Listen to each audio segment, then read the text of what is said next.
It's a beautiful night for baseball. It's opening day for the Atlanta Braves here at Turner Field. And tonight the Milwaukee Brewers come a-calling.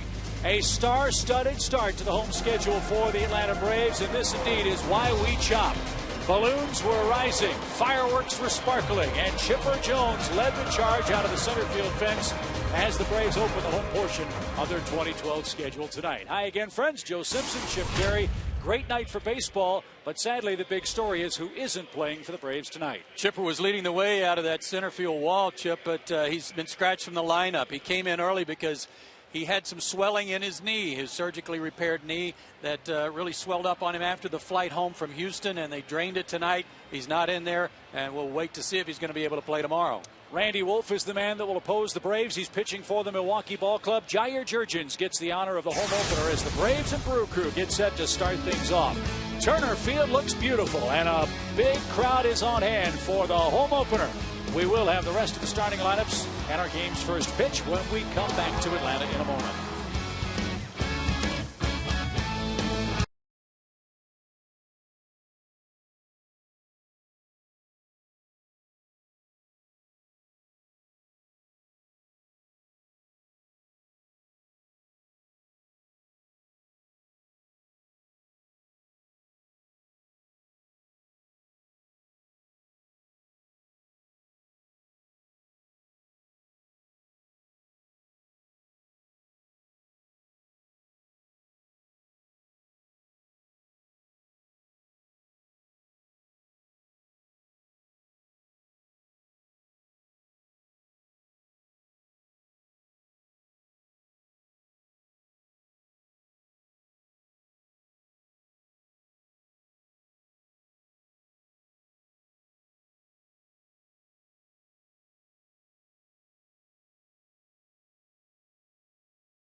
It's time for redemption. That ball was crushed. It's time for comebacks.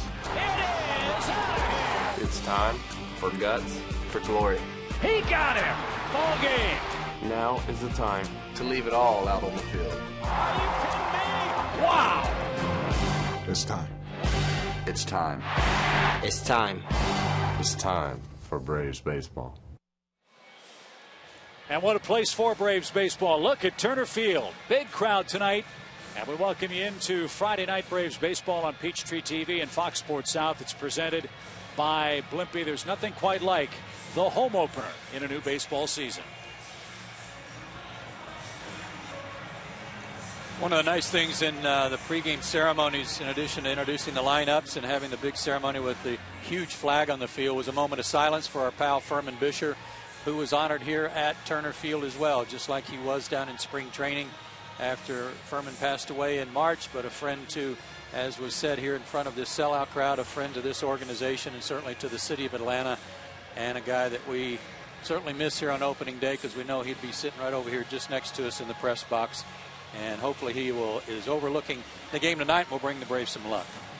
We'll take all that we can get, that's for sure, as we welcome Ron Renicky and his Milwaukee Brewers to town for the home opener. And this has been a club, Joe, that the Braves have enjoyed seeing in this ballpark. Last year was kind of funny. The Braves played up in Milwaukee early and got swept in a 3-game series, but then they came back to Atlanta, and in Turner Field the Braves swept 4 games. In fact, the last 5 times they've played them here at Turner Field, the Braves have won all 5. They've whipped up on them offensively and pitched very well against this ball club. That is a very powerful team. They've hit 10 home runs this year to the Braves 5. So Atlanta pitching's got to somehow figure out a way to keep the ball in the ballpark to continue that rate of success. And that starts with that man, the MVP, Ryan Braun, the Milwaukee left fielder, who's in Ron Renicky's lineup in the number 3 spot. There is no Prince Fielder. He's in Detroit. But Aramis Ramirez was brought in from the Cubs. He's the cleanup man and is off to a very slow start. Matt Gamble is a rookie first baseman, a left-hand hitter, and batting .240 so far for the Brew Crew. On the mound against the Brewers will be Jair Jurgens for his 2nd start of the year. That is his line from his first start against the Mets last weekend up in New York. He threw a lot of pitches, as you see, 102 pitches in 4 1/3 innings. That's unlike him. He's a guy who's not going to strike out a ton of people, so he wants you to put the ball in play early in the count. And that's part of what his 4 keys to pitching success is tonight. Obviously, with their power, he's got to figure out a way to keep the ball in the ballpark. So negate their power with good off-speed pitches and getting ahead in the count with that fastball, locate it a little better, and be more efficient with the pitches so that he can get some outs early in the count and not have to use quite so many pitches during the course of an inning. Here's the Braves defense behind Jurgens tonight. Matt Diaz in left field with Bourne and Hayward joining him in the pasture. Martin Prado moves in for Chipper Jones. He'll play third base. Tyler Pasternicki, Dan Uggla, Freddie Freeman, and Brian McCann back behind the plate. The umpiring crew for Game 1 of the series. Bill Welke will call balls and strikes. Chris Buccione is the umpire at first. Tim Shida, one of the best, is at second. And Jeff Nelson is the umpire over at third. Beautiful night for baseball. It's been a little chilly in the Atlanta metro area for a few days, but it's beginning to warm up, and game time temperature 70 degrees. You can't get any better than that. Pretty low humidity too, and not much wind. It might drop down into the low 60s by the end of the ball game, but right now it is marvelous for this standing room only crowd. Brewers come in with a 4-2 record. They've won 3 of their first 4 road games. Braves won the last 2 games they played in Houston, sport a 2-4 mark as Jair Jurgens toes the slab in Game 1 of the series tonight. Ricky Weeks is ready to go.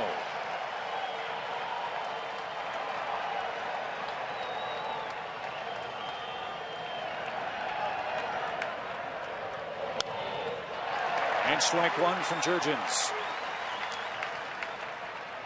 A lot of new things to look at here at Turner Field from last season. Some improvements, certainly. Some additions, and one of the most notable, one of the most obvious, is some new grass on the infield.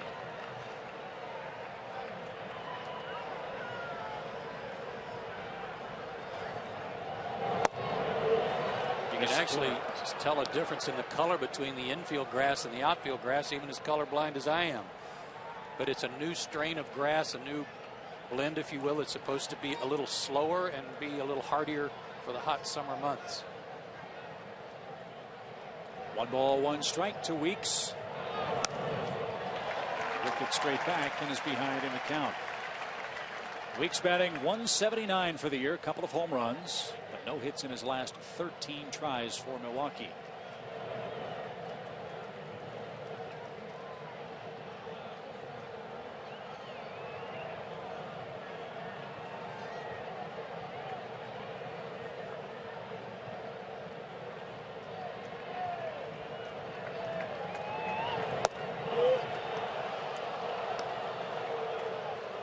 Brewers team started last season 1-4, just as the Braves are right now. The Brewers went on to go to the postseason and then won the first round against the Diamondbacks and advanced to the NLCS. After that slow start, 96 wins for Milwaukee. And a pop up by Weeks. Freddie Freeman in. Fair ground is there. 1 out.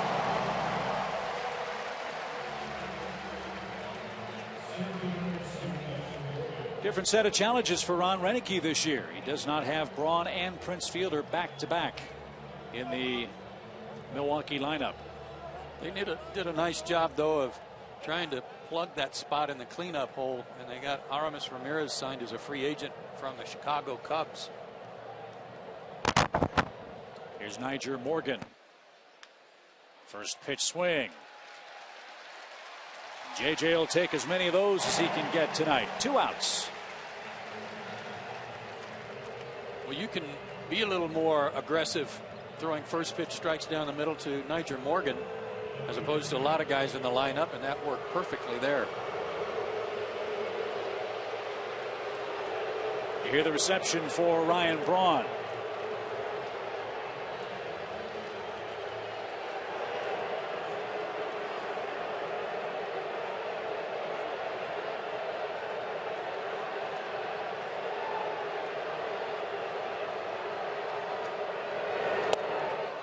Being booed for shortly after he was named the MVP, having been tested positive for excessive levels of testosterone in his system during the postseason.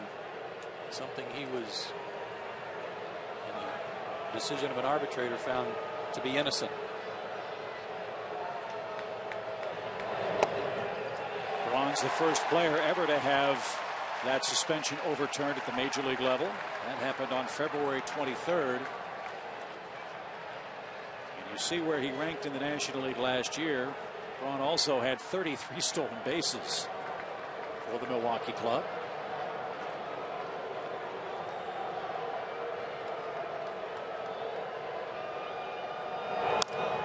Let me just say this. I don't know Ryan Braun personally, but I know a lot of people personally that know him, are very close to him, who say that he has been nothing but squeaky clean his whole career. He's done nothing but do things the right way, praised by the commissioner as a guy who's like a poster boy for playing the game the right way in baseball.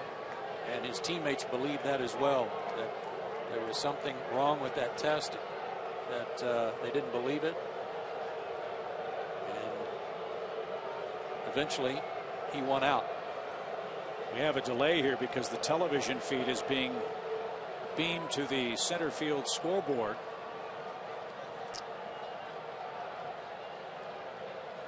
And now again, Bill Welke's asking for that to be removed to put the line score or the picture of the batter and his profile, and now the screen goes black.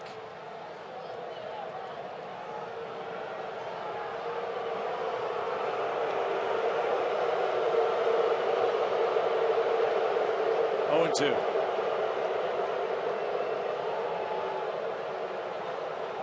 It is, by the way, Friday the 13th. Yeah, I was just going to say, it's not something that they anticipated when they went through all their practice and test runs. Down the right field line by Braun. Jason Hayward gives chase, and he won't have a play. We'll do it again. Always a good idea to get Braun for Aramis Ramirez waits on deck. He's our Delta Airlines on deck batter, and he has really hit the Braves well in his career. Most of that with the Cubs. Remember, he started his career with the Pirates. But he called the Brewers. He wanted to play for Milwaukee and let them know when he became a free agent that he wanted to go there.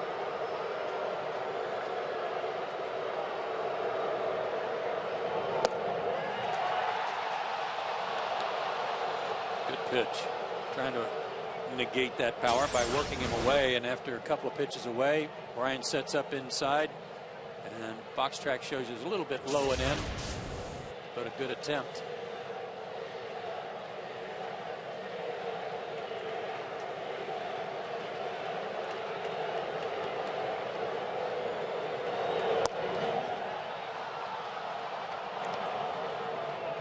Now 2-2.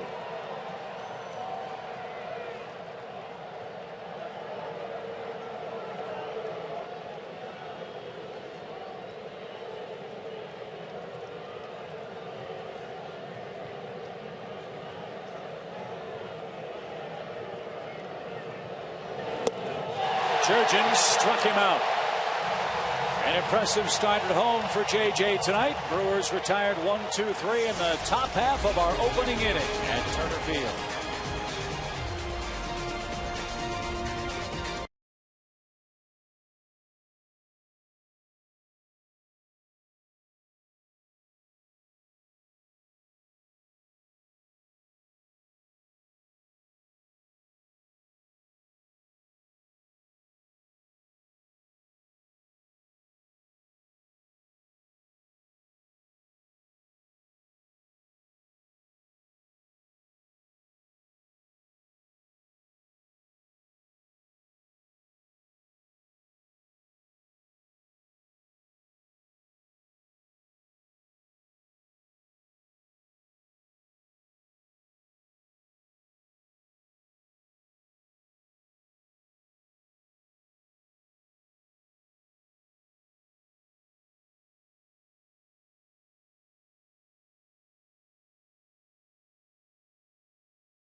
Opening inning all year long. Braves baseball on Peachtree TV and Fox Sports South is being presented by Academy Sports and Outdoors. The right stuff, the low price.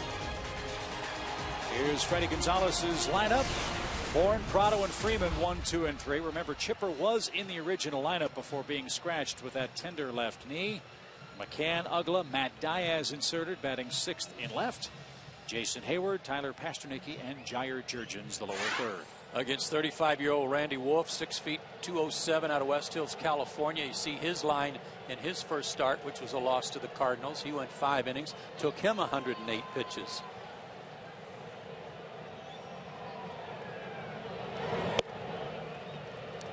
Guy who throws a lot of off-speed stuff.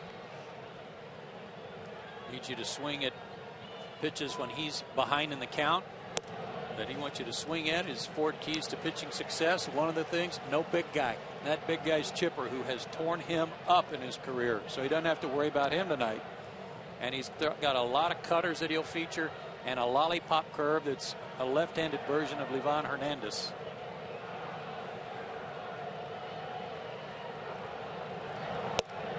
Michael Bourne works the count to 3-0. Braves have seen, Joe, a ton of left-handed pitching in the opening week. Good results last time out against Wadi Rodriguez in Houston. Let's see if that carries over tonight. And Bourne, a leadoff walk.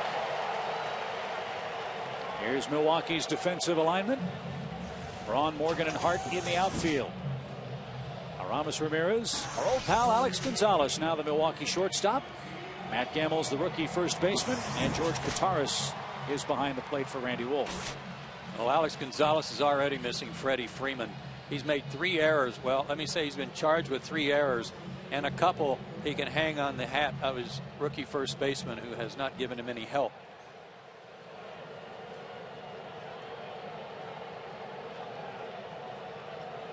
So Michael Bourne measures off the big lead. Martin Prado, the Braves' second place hitter, takes a called strike.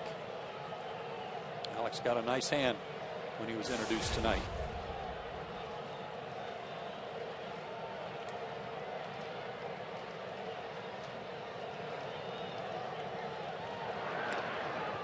Can you run on Wolf?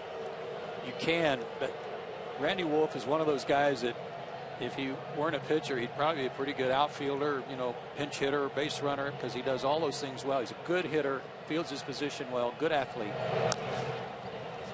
and has a good move.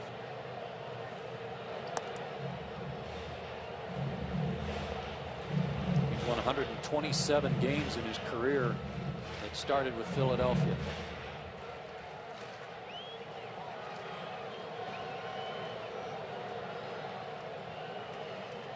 0-2. And now a ball and 2 strikes. Even though Wolf grew up in the Los Angeles area, he was a huge Braves fan as a youngster. Used to watch the games on cable all the time.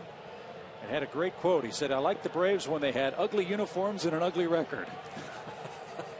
So he wasn't a fair weather fan of the Atlanta franchise. As Martin pops one into left field for Ryan Braun, and he's got it. And there's your first out. And there was the first lollipop curveball. The Braves have beaten up on him in the past. An 0-5 record here at Turner Field with a high ERA. Or excuse me, 5-7 at Turner Field. 0-5 when he's pitched at home, but an ERA in 5s in both locales. Did not pitch against the Braves last season, so he's never faced Freddie Freeman. He's batting .231 to start the season.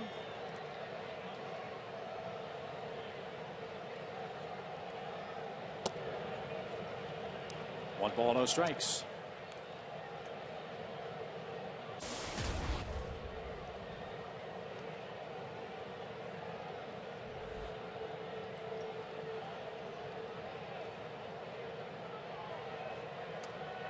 Close play at first.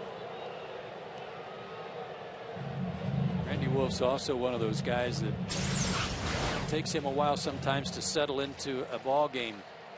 As you see Michael hesitate before having to lunge back. And have to get Randy early. It was close to a balk. And look at Terry Pendleton.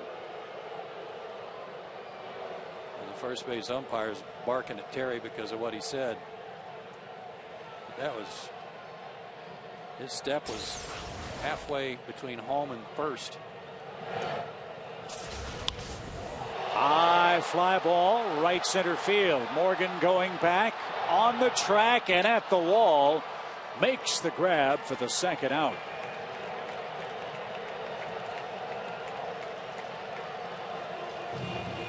Freeman just missed, scoring the first inning runs for the Braves this year.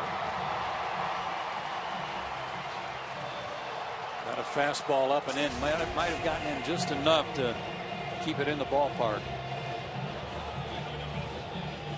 He hit a ball in Houston the other night about 430 feet to center field. It wasn't enough.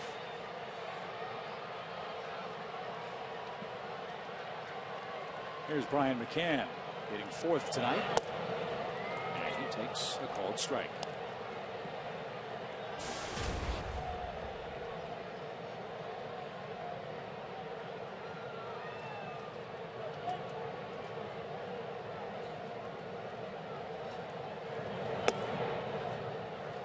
See Wolf trying to vary his deliveries to the plate, slow down, throw to first, slide step, just to throw off Michael Bourne and any thoughts he might have of stealing.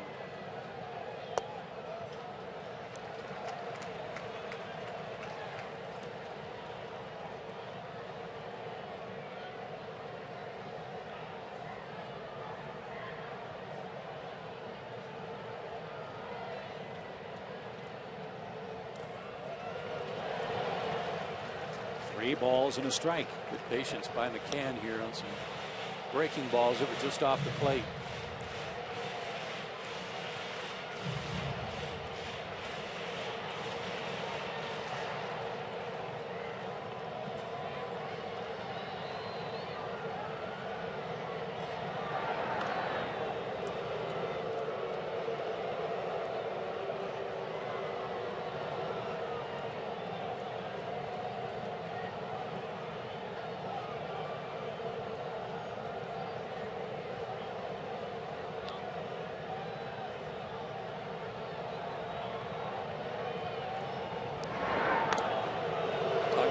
Around the batting cage today to a man. Everybody was so happy to be home, able to sleep in their own bed.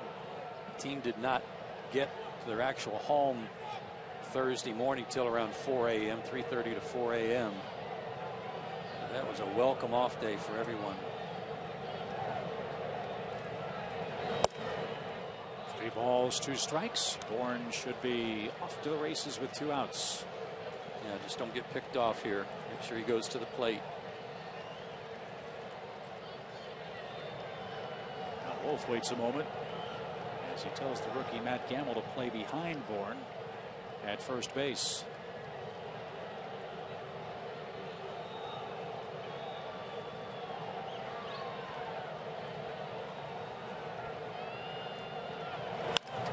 Line drive right field. Corey Hart on the run. Turns. That ball's off the wall. Bourne around third. He's going to streak to the plate. The throw late. 1-0 Atlanta.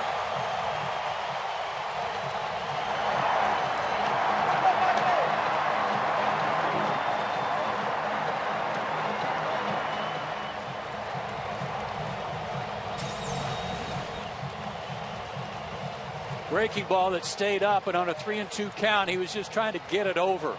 A get-over breaking ball that Brian stayed on, didn't pull off, and banged it off the base of the wall. Bourne running on the pitch, scored easily. One of the things about Corey Hart, who's a very good right fielder, is that he had surgery on his knee about 5 weeks ago for torn meniscus, so he's not moving very well.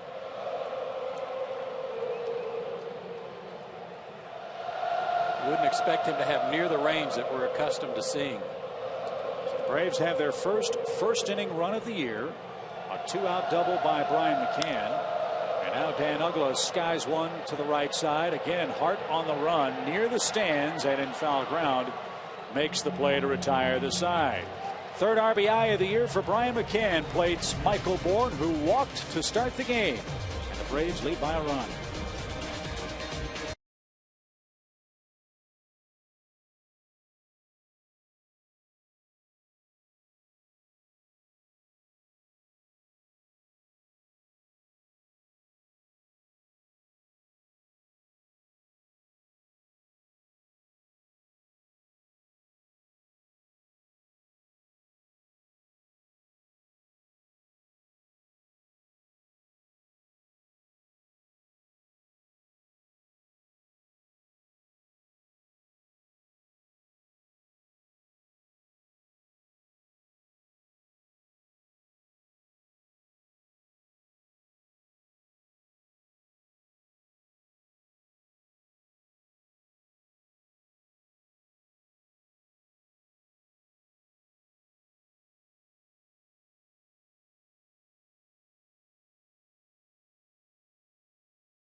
Sports and Outdoors, by AT&T, by Delta Airlines, and by Ford.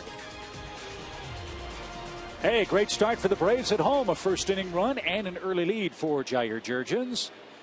JJ got the Brew Crew in order in the top of the first inning. He'll face Ramirez, Hart, and Matt Gamble in the top of the second inning.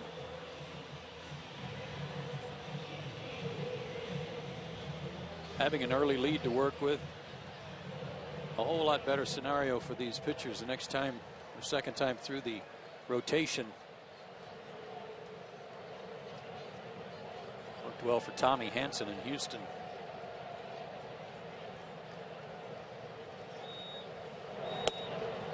Ball one to Ramirez. 312 lifetime home runs for Aramis. But off to a very slow start in Milwaukee this year. Just 2 for 22, as you see. And he lines to Dan Uggla, who catches it on a slide. Good play, 1 out.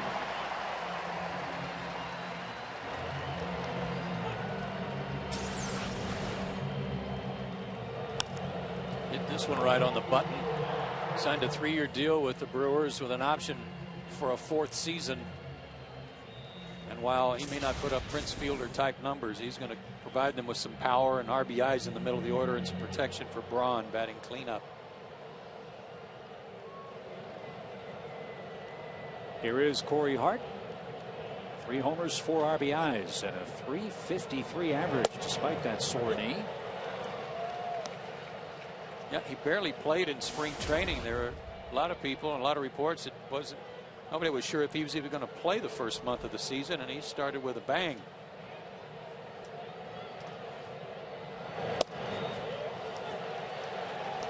And quickly 0-2.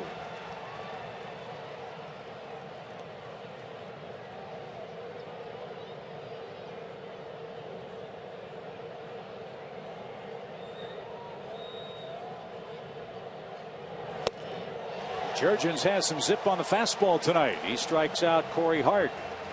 And 2 quick outs in the second. And challenged him with fastballs.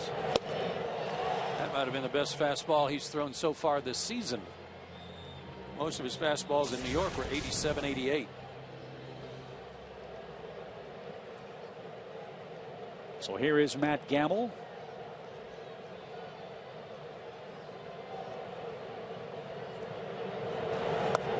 This kid put up gigantic numbers at AAA last year.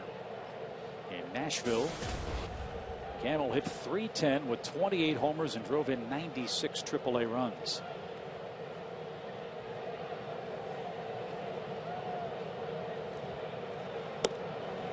And he's kind of out of that Prince Fielder mold. 6 feet 230.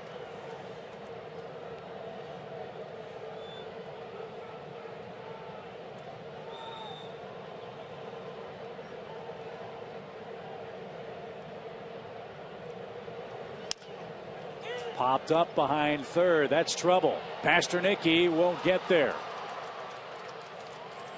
So a bloop hit for Gamble is the first of the night for the Brewers.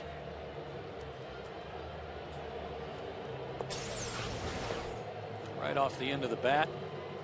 Fastball running away from him. He didn't even look up. He knew it was not hit well. Just figured it was going to be a routine fly ball. But out in no man's land, it drops in.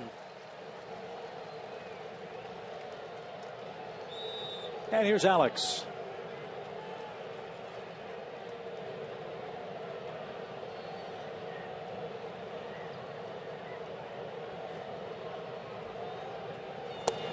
Got to figure defense will be improved for Milwaukee on the left side of their infield. They had Unieski, Betancourt, and Casey McGee on the left side last year. Ramirez and now Gonzalez in Milwaukee colors. That's a big step forward in that direction.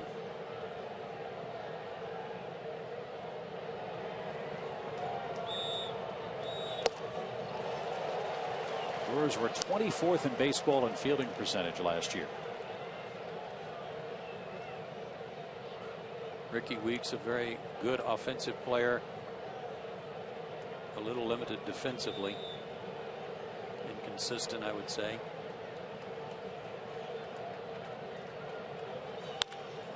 Well hit toward left.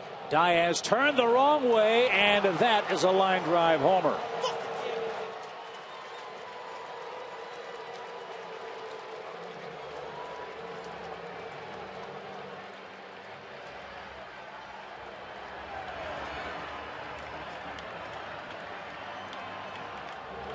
Tell the excitement in my voice when I say welcome back, Alex. Fastball, bell tie.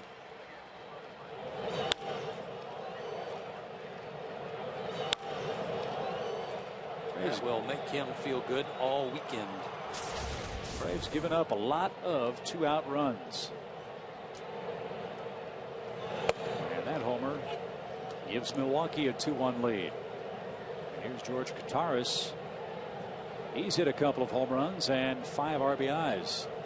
17 of the 29 runs the Braves have allowed this year have come with 2 outs. And that's out of their 32 runs so far on the year, 18 have been the result of homers. Prince who? High fly deep right. Hayward going back. He's at the track. He's at the wall. And it's gone as well.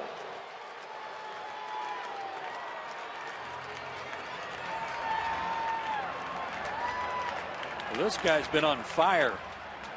already his third homer, and he leads their team in RBIs.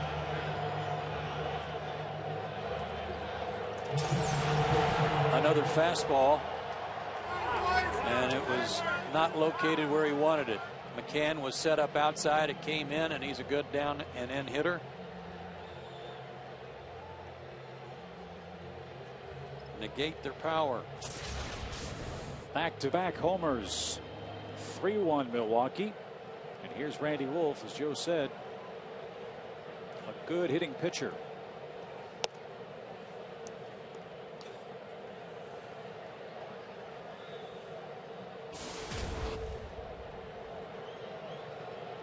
Five career homers.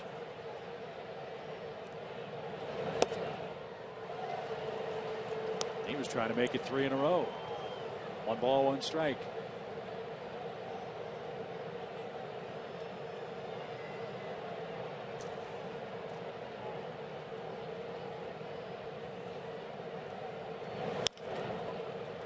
Slow roller. Freeman. Jurgens, and that retires the side. Milwaukee scores 3 times with 2 outs, and they take their first lead. 3-1's your score. Matt Diaz and Jason Hayward do first and second in the Atlanta second.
Homers, one of them by former Brave Alex Gonzalez, and that's helped Milwaukee to a 3-1 lead. Well, he played such great defense for Atlanta and had some timely hitting. You know, he had some home runs that were pretty instrumental too, but his defense for a year and a half was just spectacular. I don't know that anybody played better than Alex did at shortstop in the big leagues. And as I said, had some key hits and key homers, and he's already homered here tonight against his old ball club.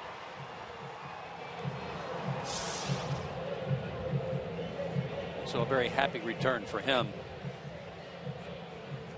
So Randy Wolf now staked to a 2-run lead. 3-1 is the score with Matt Diaz, Jason Hayward, and Tyler Pasternicki coming up.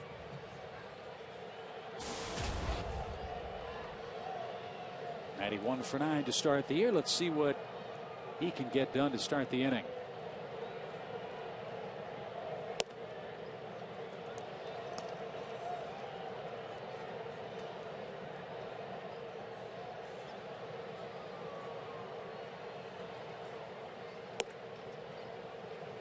Way outside, ball 2. Talking about different things that have changed here at Turner Field, and a lot of improvements in this ballpark for the fans.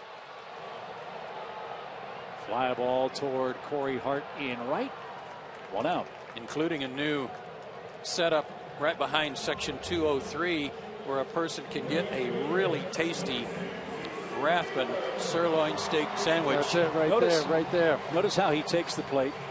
I'll let you know when you can have one. I don't blame you. A little roasted prime strip loin, Kansas. This is from Allen Brothers out of Chicago. A little horseradish sour cream and au jus, brioche bun. Get it here, Brave Stadium. Kevin Rathman, he ought to know. He's got some great restaurants here in Atlanta, and now has a great little setup. We just showed that a long line already down at the stand down below behind section 203. It's like 100 deep already. I'm like, we need some more meat, boys. Let's go. I like the way you think. Look at this line. This is awesome.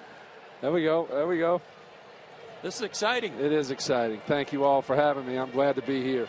I really am. Let's go Braves. Let's go.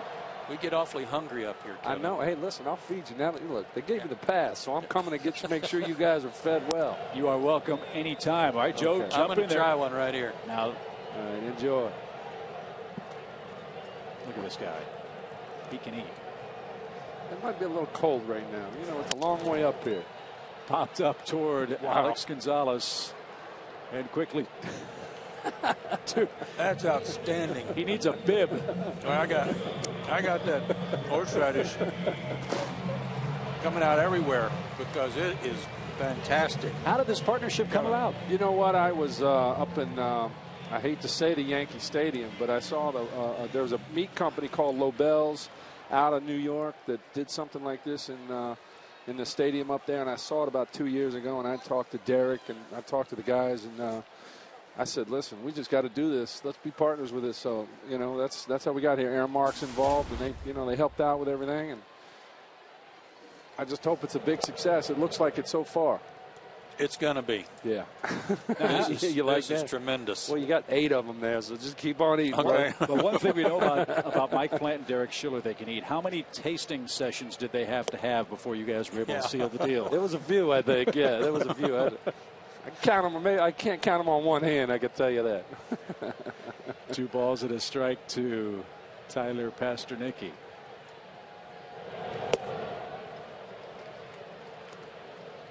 Any chance you're going to run out tonight? We got a standing room crowd. You know tonight. what? We had 24 whole strip loins, which is averaging about 20 apiece. So we'll probably do over 500 sandwiches. 500 or 600 sandwiches, and I think they have 6 more in the oven right now. We bought about 800 pounds for the weekend. So heck, we might go through that in the booth alone. Yeah. I'm telling you.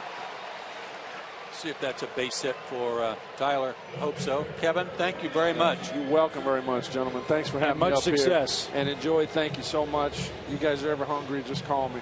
I got you covered. I'm sorry, I don't know if I got some horseradish on. You're probably not used to that. I probably got all the spices and everything on you, so I'm sorry. Thank you very much. Thanks, Kevin. Y'all have a nice night. Awesome. Thank You too. Fans are going to love Braves. it. Thank you, guys. So Pasternicki at first. They charge an error on that play to Matt Gamble. And at the very least, the Braves clear the pitcher. Jair Jurgens hits here in the second. Looked like he was going to sneak down the line. That's why I thought he might get a hit because Gamble had a ways to go. Ball came up on him too.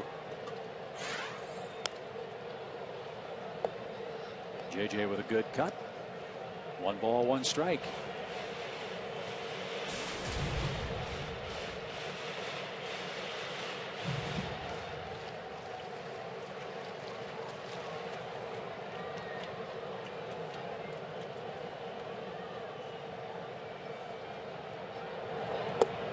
There's that lollipop. It may be a little bit faster than Livan Hernandez's curveball, but it's still just as effective. It almost looks like a pitch that slipped out of his hand.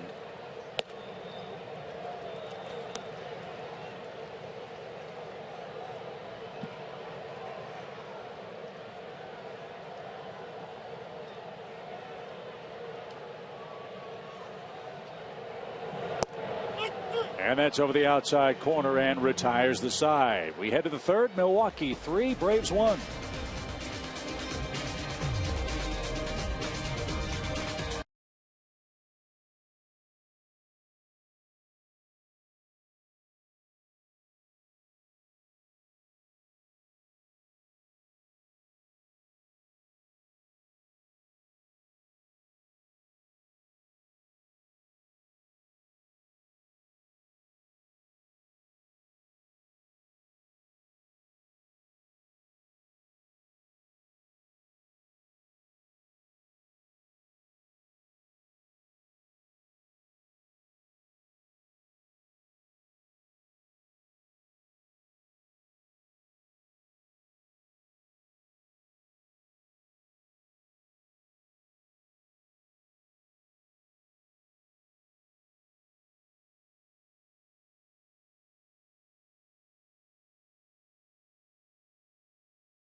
You love baseball, you love the pomp and circumstance of opening day. And unfortunately for Atlanta, as we look at our Blimpie game summary, the Brewers have played long ball in the first 2 innings tonight. And that, again, has been their mode of operation offensively for some time. But especially here at the start of the season, now 19 of their 33 runs have come from homers.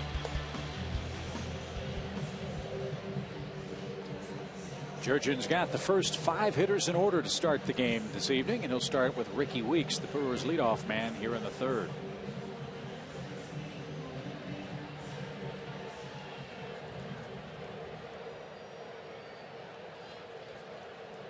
Weeks 0 for his last 14 now after he popped up to Freddie Freeman.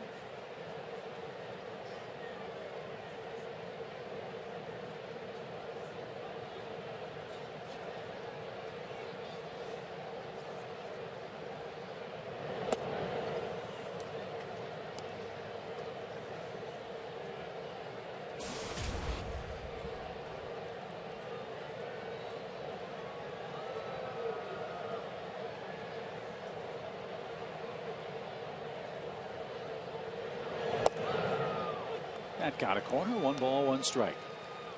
Weeks strikes out a lot, and he's fanned already this year 10 times in 29 at bats. Struck out 184 times in 2010 and 651 at bats. And for a leadoff man, that's a lot. Last year he cut down on them, but he missed a lot of time too with a bad left ankle sprain.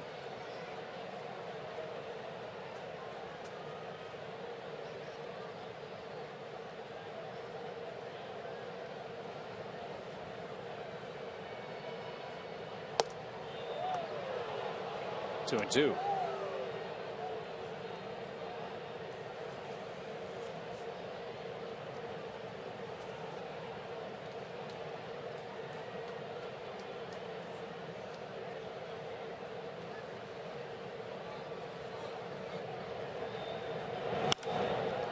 Fly ball to right and playable for Jason Hayward.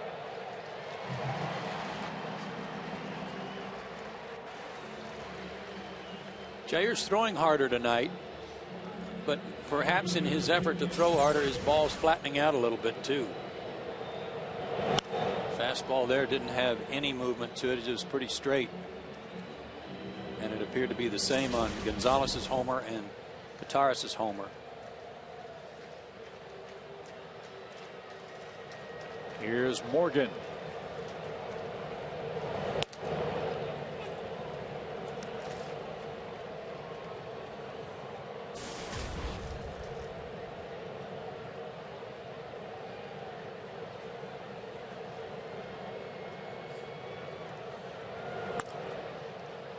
Another fly ball to right.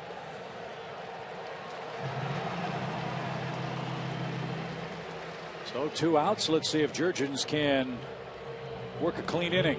He struck out Ryan Braun to end the Brewers' first.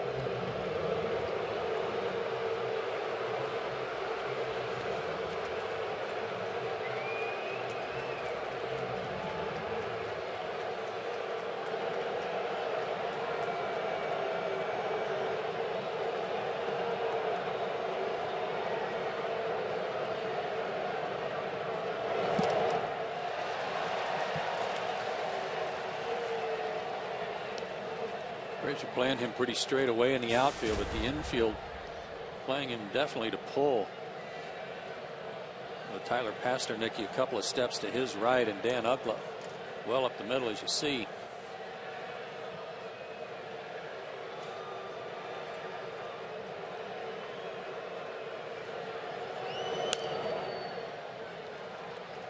That ball hooked foul. 0-2.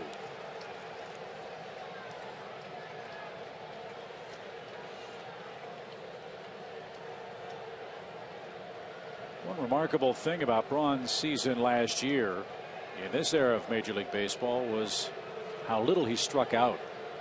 563 at bats, only 93 strikeouts, with 33 homers.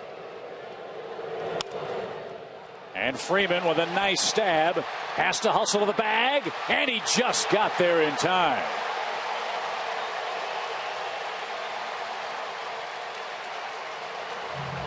Jurgens does get him an order in the third on 10 pitches. Top of the order due for the Braves, down 3-1.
Come back here in the third. Top of the order coming up. Michael Bourne ready to go.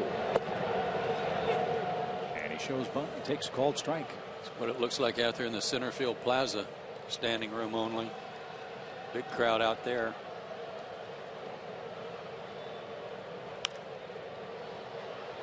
And quickly 0-2. Michael got it started in that first inning with a walk. And he was really working in batting practice and staying on the ball, kind of taking an inside out stroke to left center. And was getting a lot of pats on the back from Greg Walker and Chipper Jones, who was there watching. Weeks at second. And Michael is out number 1. Again, if you just joined us, Chipper was in the lineup but scratched after he got to the ballpark and his knee was really swollen. Began to swell, he said, after the flight from Houston. And it's going to require the doctor to drain it. And he said with all of his knee surgeries, he's never had to have his knee drained after an arthroscopic surgery. It's the first time that's happened. And he was really down before the game. I talked to him on the dugout bench, as you did as well. Chipper just said, I feel like my body's letting me down, and I feel like my knee's letting the fans down. He really targeted this particular game to want to be at peak performance. Of course, this was his final home opener as a Major League Baseball player.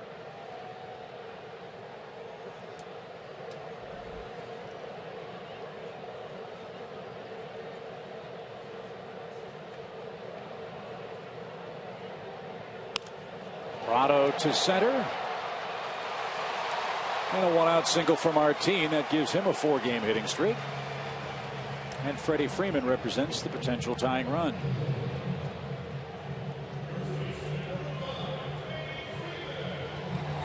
Freeman just missed hitting one out of here his first time up.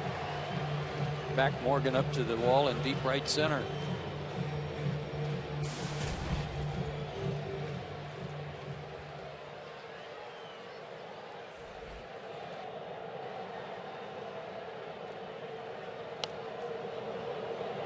Foul that slow curve straight back for a strike.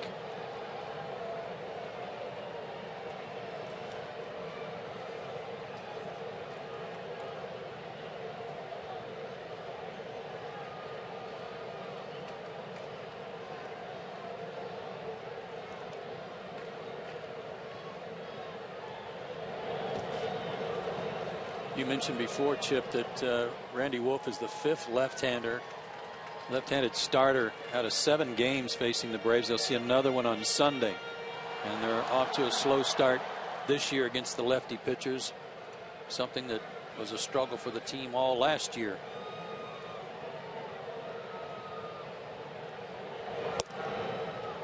And there's a good chance when the Mets come to town Monday, Tuesday, and Wednesday that the Braves will see 2 more lefties in that series, including Johan Santana. He's scheduled to pitch Tuesday.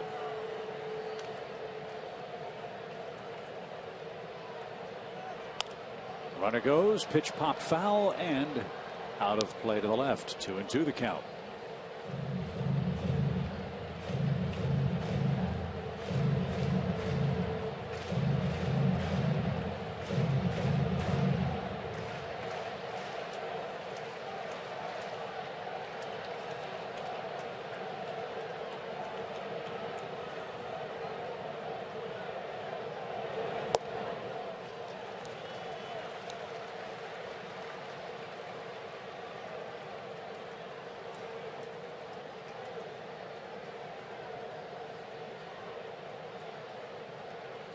McCann plated the first run for Atlanta with a 2-out double in the first.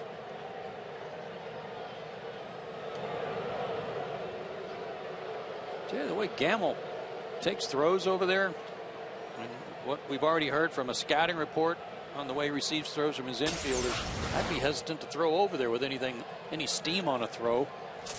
He doesn't look very comfortable, does he? No. Already an error as well tonight. And a ground ball.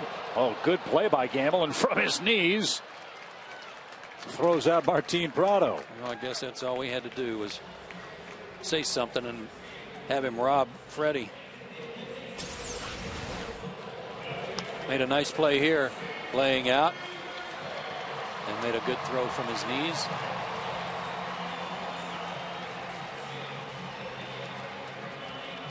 Had a good line to throw too from inside there on the grass.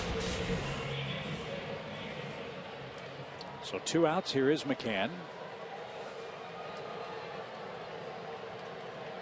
Boy, the ball really jumped off his bat with that first inning double. It's a breaking ball that he hit to the fence.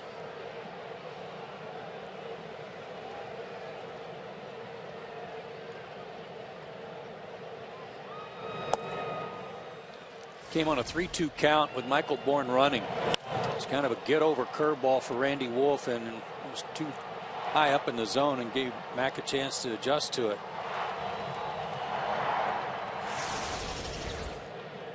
It was the first inning run the Braves have scored this year. And it gave Braun his 3rd RBI of the young season. 1 ball, 1 strike.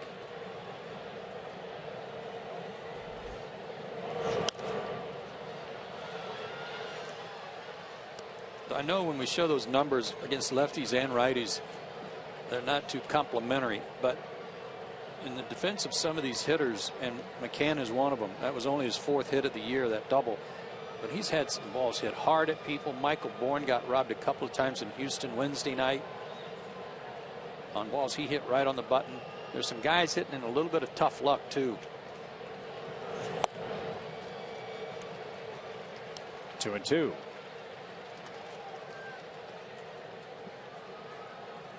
Well, like the other night in Houston, the Braves are making Wolf work. He's up to 51 pitches here in the 3rd inning.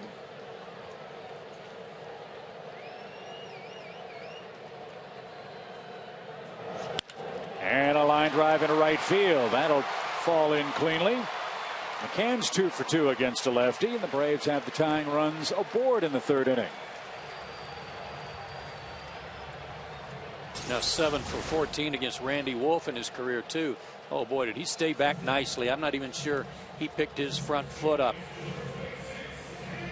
Watch him stay back, keep his hands back, and hit against that front side. Quick stroke, pretty swing. Good result.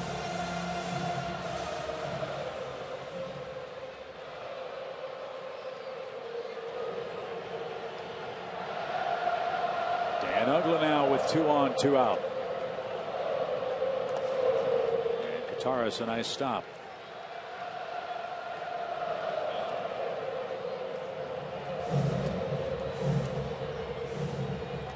Dan broke out in Houston. Had a couple of hits in game 2 in the game the Braves finally got in the win column on. including a double. Had a hit in the last game of the series and scored twice. Swing, fly ball left field. Braun going back, turns. That ball's off the fence. Freeman scores. McCann stops at third. It's a double for Uggla, and it's a one-run game.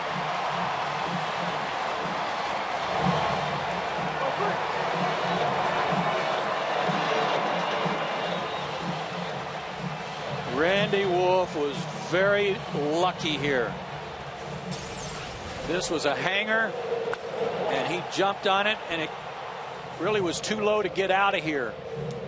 But Dan's a good high ball hitter, and that hanger, maybe he might have had a little top spin on it, caused it to nosedive right there, or that's a 3-run homer. Randy Wolf happy that that stayed in the ballpark, even though he gave up a run. And I bet you Dan Uggla is saying to Alex, how come yours went out, mine didn't?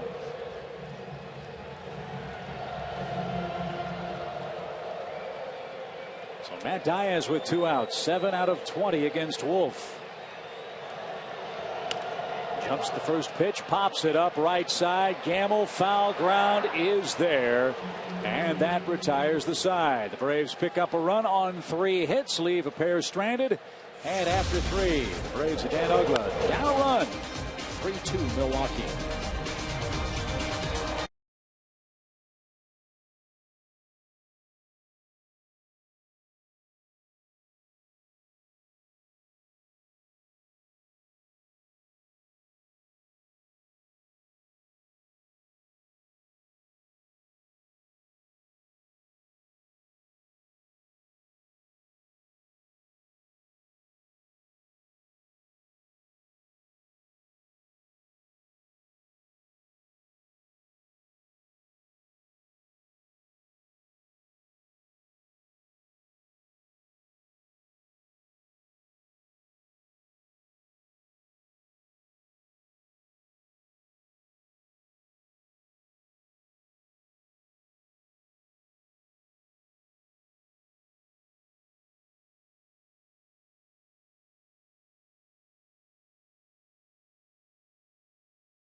Unexpectedly low price. Jameson Inn. Southern hospitality at its best.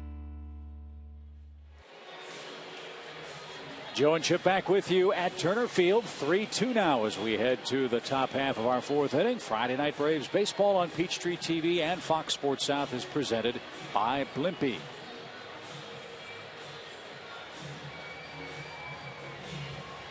Standing room only crowd for opening night.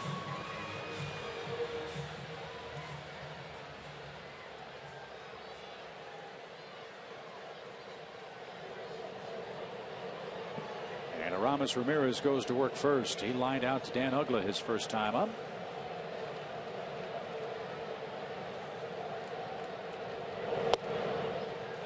This guy had a stretch of seasons with the Cubs that were pretty remarkable in terms of home runs and RBIs.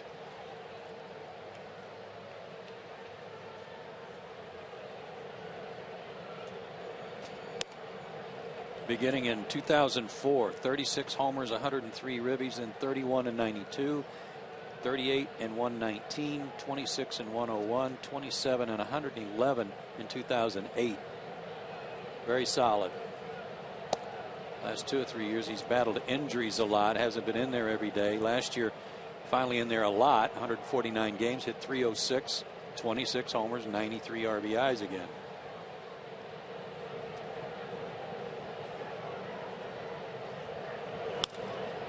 Fly ball center. Michael Bourne's got a beat on it.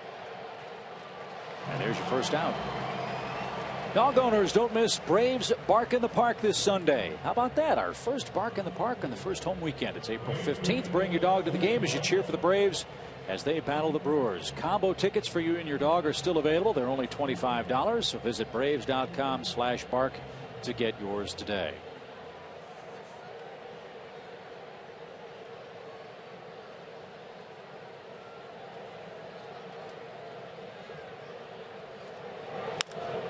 Hart in the air to left.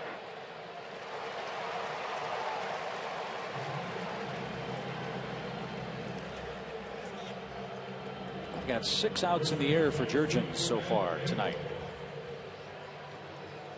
They're putting some good swings on the ball. A couple of fly balls have been hit off the end of the bat in his defense, and that, to his credit, rather. Hopefully that means his ball's got a little more life to it here in the last inning or two. Here's Gamble. It was his bloop hit that kept the second inning alive for Milwaukee.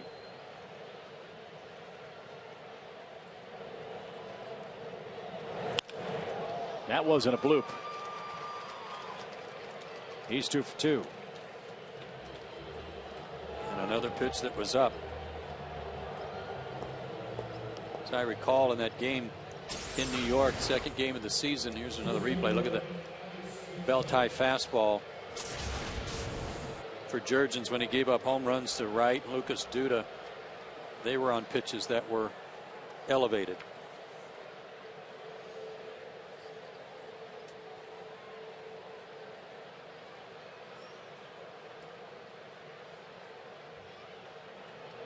Runner goes, got a good jump. The pitch a strike. The throw to second is late. And Matt Gamble has his second stolen base of the year. Got a huge jump too. He was already leaning, and that high leg kick by Jair gave him an extra step or two.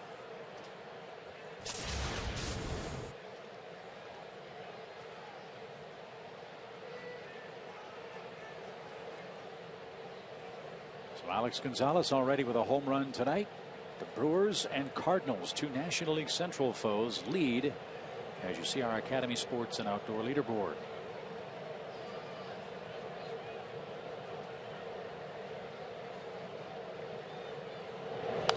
Kind of ironic, isn't it? 2 of the game's great sluggers aren't with those teams. Pujols is an Angel, Fielder's a Tiger. Hasn't bothered the Cardinals or Brewers. And he leveled off on that fastball to get a little reminder, put a little reminder in the Braves fans' heads about not being here, not being in a Braves uni anyway.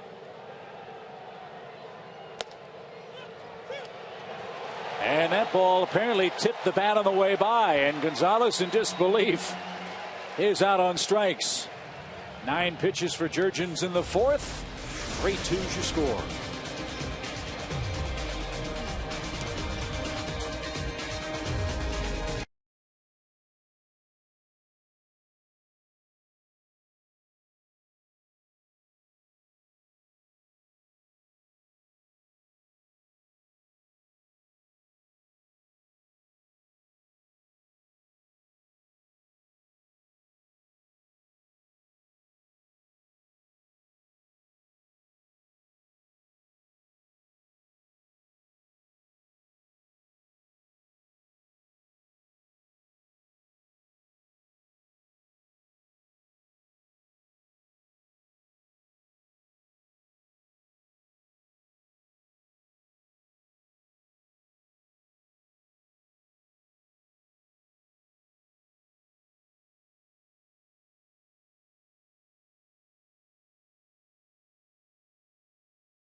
Turner Field. There's your score. Bottom of the 4th inning. Jason Hayward goes to work first, and he's the subject of our Georgia lottery hitting the jackpot. Last 29 games of 2011, you can see the extra base hit totals in those 29 games. In the first 6 games of this year, he's way ahead of that already, at least from a pace standpoint. I loved his answer in our post-game interview in Houston. We asked, how do you feel about your swing? I'm not talking about my swing anymore. I don't blame him a bit.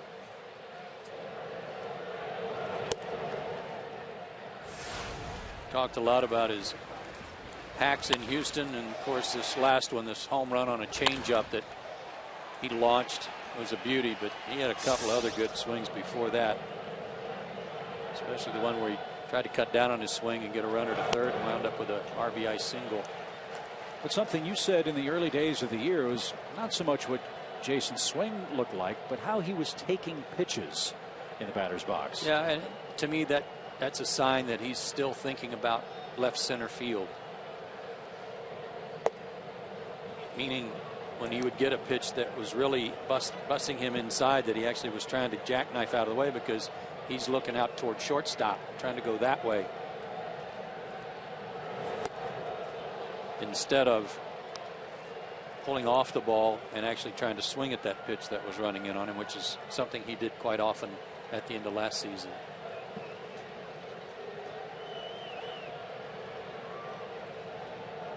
Good move there. Wolf likes to work quickly.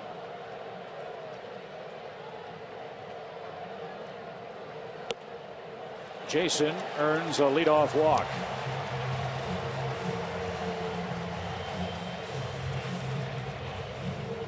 Love leadoff walks. Led to a run in the first inning.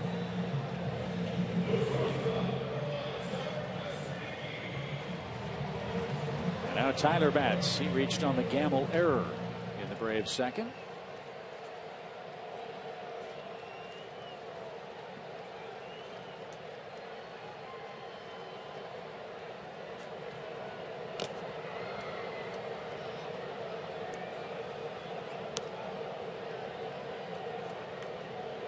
See if Freddie's got anything up his sleeve here with Pasternicky at the plate. We saw him hit and run with Tyler in Houston. There's nobody out here, and you got a left-handed pitcher, so it's doubly hard to try to get a good jump from first. So that if you do put that sign on with a lefty, you got to count on the hitter to put it in play. And Tyler's done that. 12 at bats this year, only 1 strikeout. Puts it in play to short. Weeks with a bare hand, low throw, and Gamble dug it out. Wow. Yeah, ever since we said everything, ever since I said that about Gamble, he's been picking and grinning over there.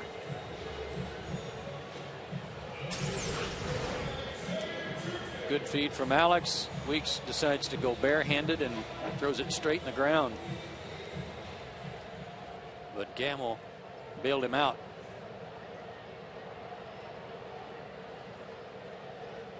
Pretty long hop, too. Strike 1 to Jurgens, who took a called third strike to end the second. 3-2 Milwaukee has the early lead tonight.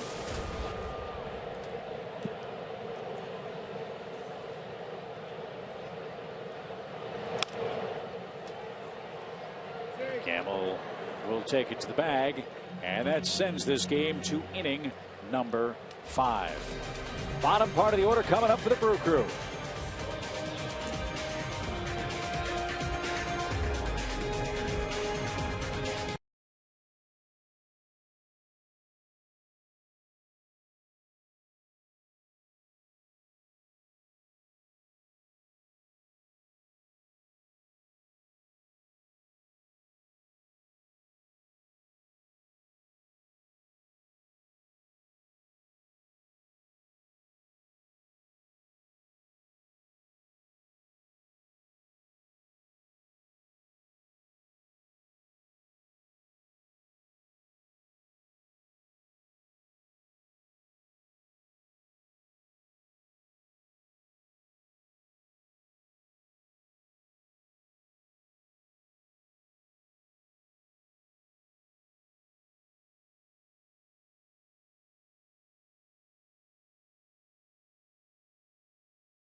the Home Depot.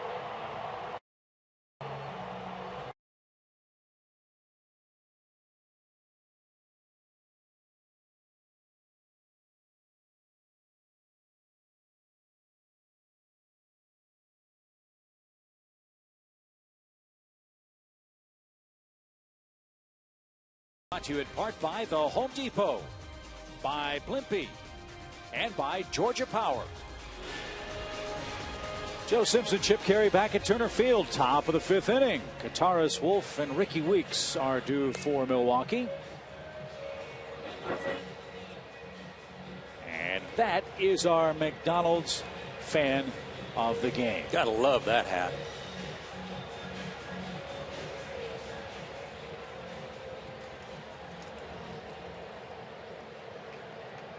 I wonder where you get a hat like that. You make it? Maybe at the concession stand here? The clubhouse store in center field, maybe? Yeah. George Kataris to work first. A lot of tomahawks out tonight.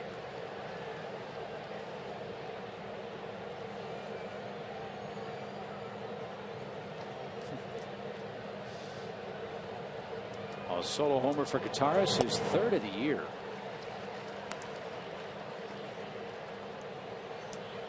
Now there's one that's homemade here tonight with foam tomahawks handed out. Might be a little tough to see the game. He better make sure he's staring at the field, not looking left or right. People around him aren't going to be real happy. No.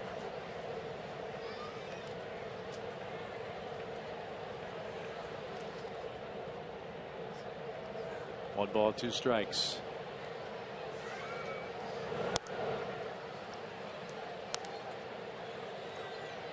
Couldn't ask for a nicer night, though, could you? For the home opener, it's beautiful.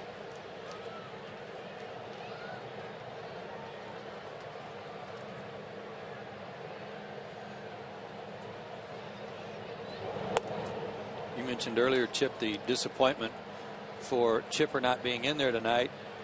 This was originally, as you said, the target date when he had his surgery. They were hoping that he would be ready for the home opener on the 13th.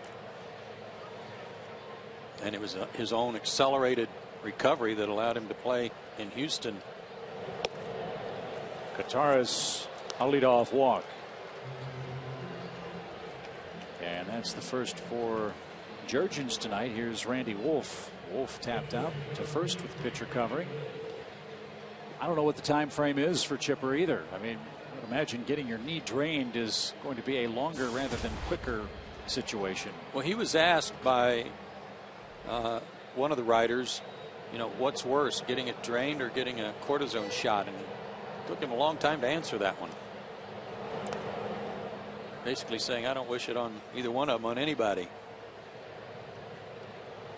And Chipper said the knee started to bother him after the flight home from Houston. He stayed off the leg yesterday on the Braves off day and could not go tonight.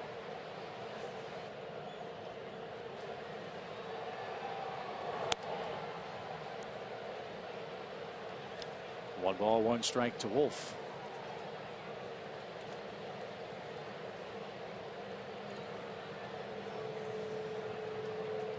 Been talking about Wolf and the fact that he's a good hitter. Gives Ron Renicky a little flexibility. If he wants to take the bunt off, he could, or let him slug bunt his way, fake bunt and swing away. He's capable of doing that too.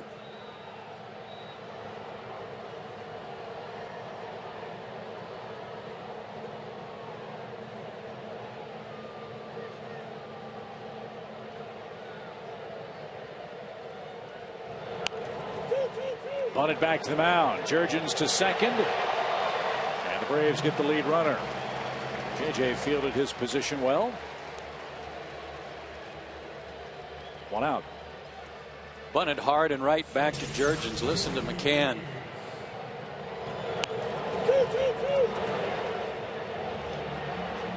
Yelling for Jurgens to throw it to second base.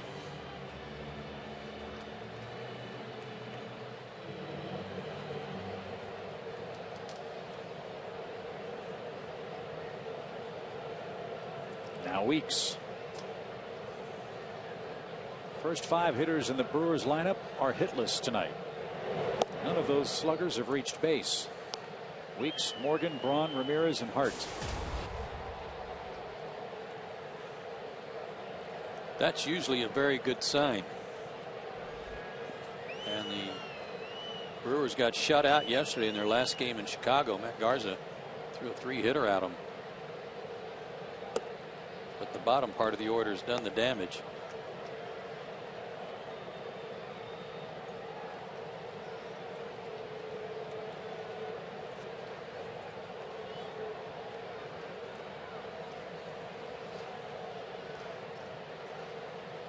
Alex Gonzalez with a 2-run homer.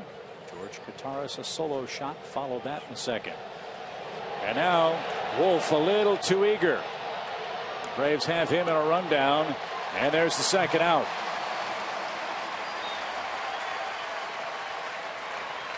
Don't think that's how Ron Renicky drew it up. Well, he just wanted to fire his tricky booger base running thing on him. Maybe cause him to balk, not pay attention. They're not holding him on, so he's just going to take off and hope that nobody in Turner Field saw him. And our Home Depot tools from the dugout. Nice job by Jurgens just to step off and execute the rundown. So a 2-0 count.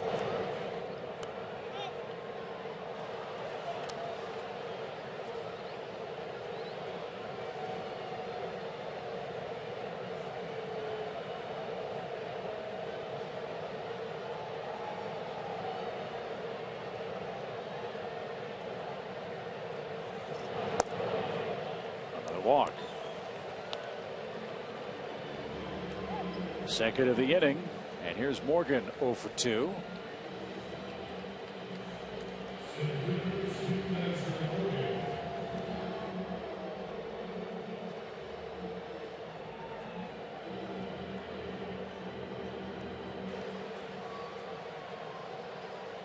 Much better pitch count tonight for Jair here in the 5th inning. Only 62 pitches.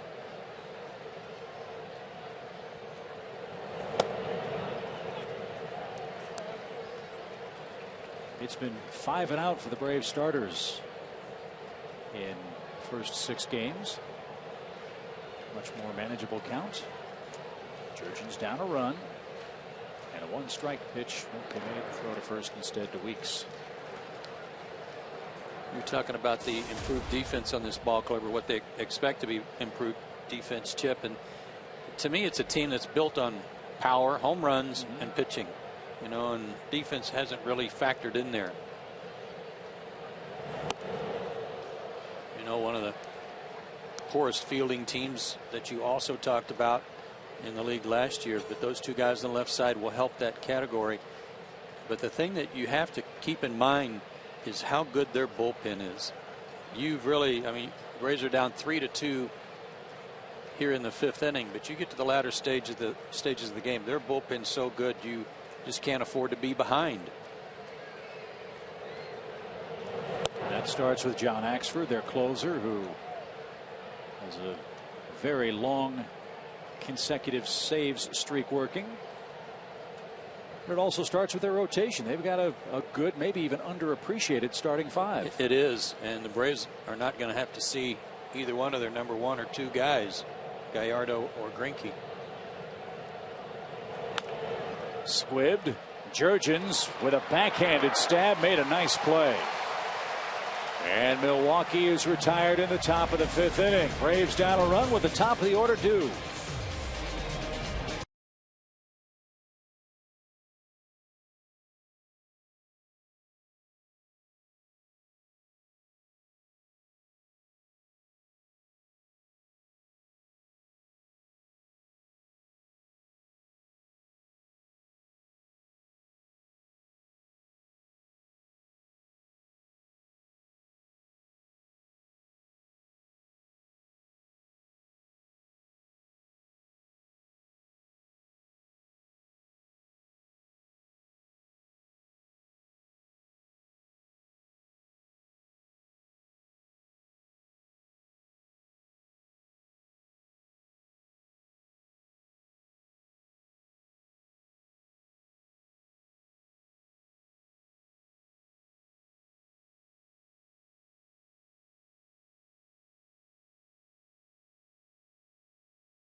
3-2 score.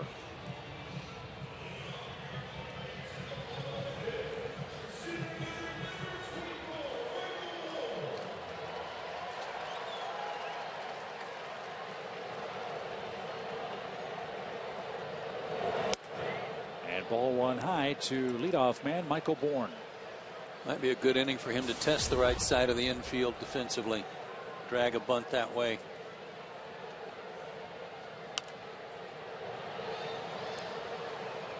One and one.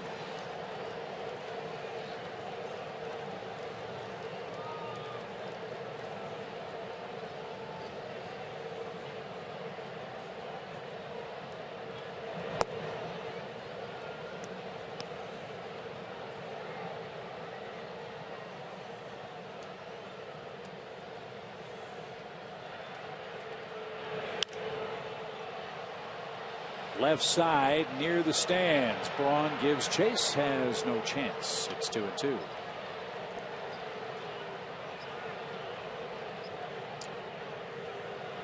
Top of the 9 o'clock hour here in Atlanta. Delta Airlines is a proud sponsor of the Atlanta Braves. 3 runs, 4 hits, an error for Milwaukee. 2-4-0 for the Braves.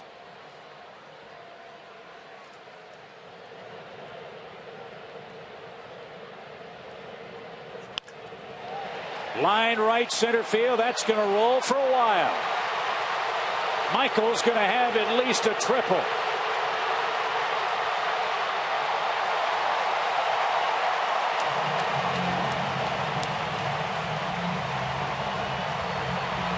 This work he was putting together in batting practice, trying to think about left center, trying to stay on the ball longer.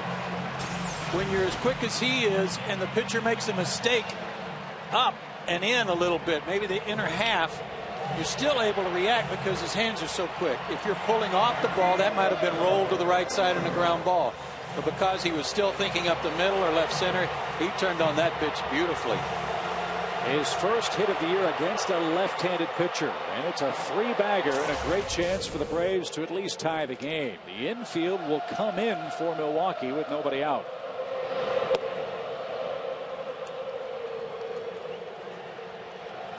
Just be patient here and get a good pitch to hit. Chances are real good he's not going to throw the ball by you. Just be patient till you get the pitch you want.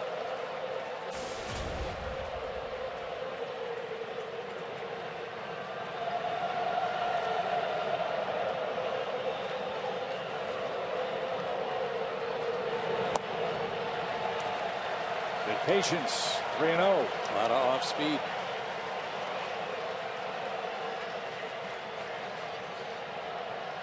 The team might get a green light here.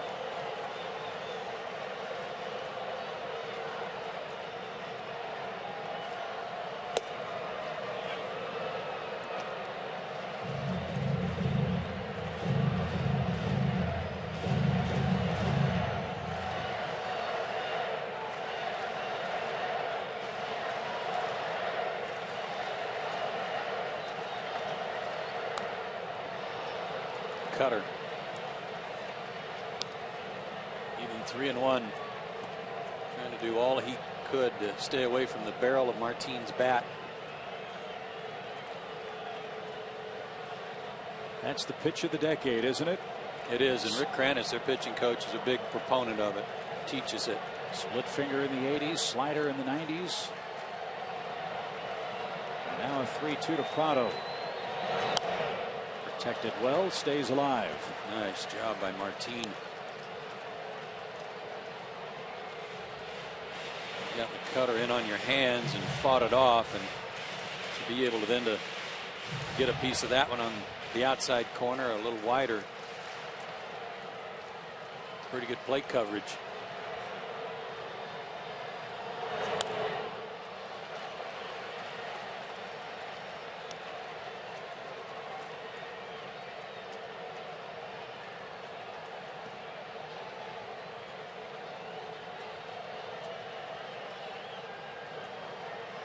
Bourne tripled to start the inning.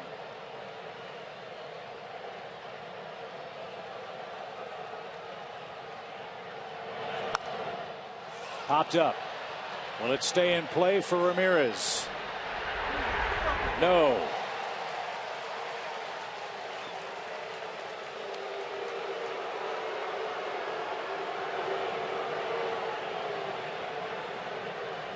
It's never too early to boo a Yankee fan. No.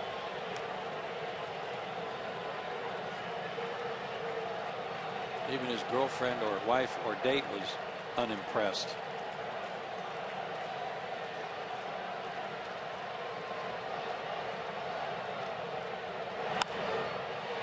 Fly ball, shallow center. Morgan and Braun. It's Morgan. No chance for Bourne to advance. And there's the first out of the 5th inning. It's pretty crafty pitching right there. He fell behind Martin 3-0. Martin was taking 3-0, and he grooved a strike and then threw him a cutter that was fouled off, and Martin had to start trying to be a little more defensive, just trying to make sure he got the run in, and then a changeup got him. That'll drive Martin crazy for the rest of the night, but 35-year-old Randy Wolf did some pretty good pitching there. Braves 1 for 4 tonight with runners in scoring position. And now Freeman, the key man in the inning. Freddie has scored a run.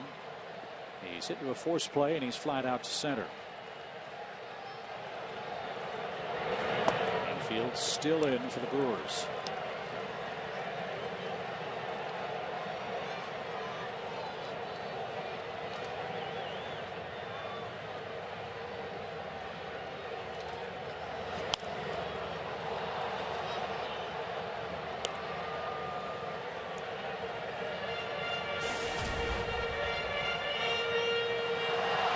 Again, patience. Count still. You're even at 1-1. You're not having to guard the plate or defend the strike zone. Drop down, did Wolf. 1 ball, 2 strikes. And a lot of times when a lefty does this, he's going to throw a breaking ball to try to get you to flinch on the sidearm delivery, and then throw a breaking ball that goes away from you. That was a fastball.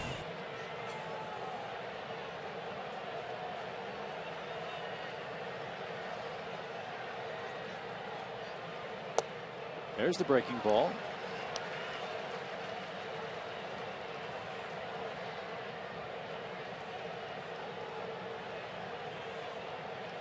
Freddie's so good with his inside out stroke that he's liable to hit one right back through the middle here with the infield in. That almost appeared to be in Kataris's glove. Yeah.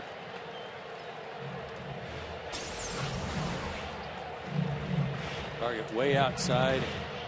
Freddie's long arms covered this one.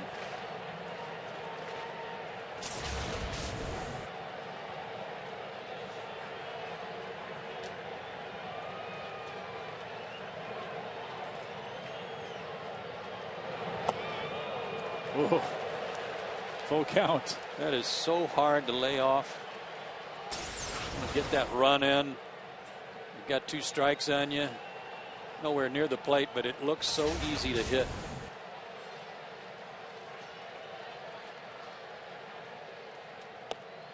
And he loses Freeman inside with the 21st pitch of the inning.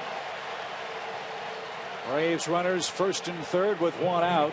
Brian McCann bats, and Brian's already 2 for 2 tonight. And that was a terrific at bat by Freeman after Wolf had gotten ahead in the count. So the Braves batter won that battle after losing the one before.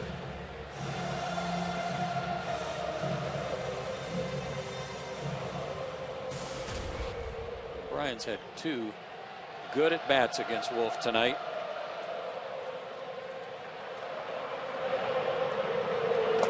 Oh, what a stop. That saved a run. 1 ball, no strikes. It also kept the double play in order. Big play. If Wolf can get a ground ball from McCann to get out of this inning, he can thank his catcher for making that play and keeping Freeman at first too. They're playing Brian as a dead pull hitter. Weeks is swung around at second base. Alex Gonzalez almost right behind the second base bag.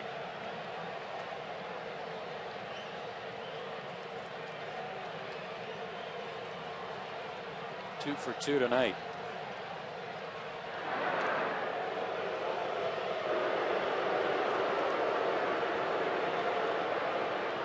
Mentioned earlier too, Gamble's been a little shaky at times at first base. Any kind of a bobble, you've got fast runner 90 feet away and Michael Bourne.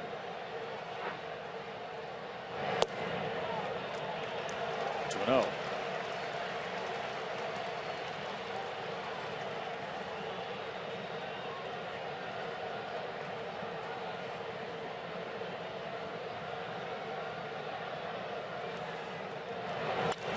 High fly ball driven deep right. Hart back in the corner.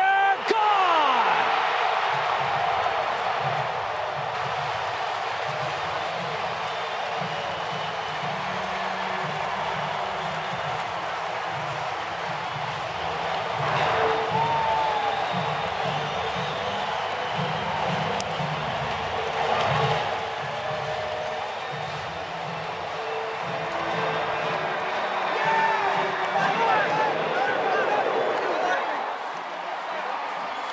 Chipper Jones provided a big spark to this ball club for the last 2 games in Houston. But there's going to be a lot of times during the course of the year where number 10's not on the field and they can't rely on him. And other guys are going to have to step up, and Brian McCann has big time tonight after Chipper was scratched from the lineup. Listen to the park.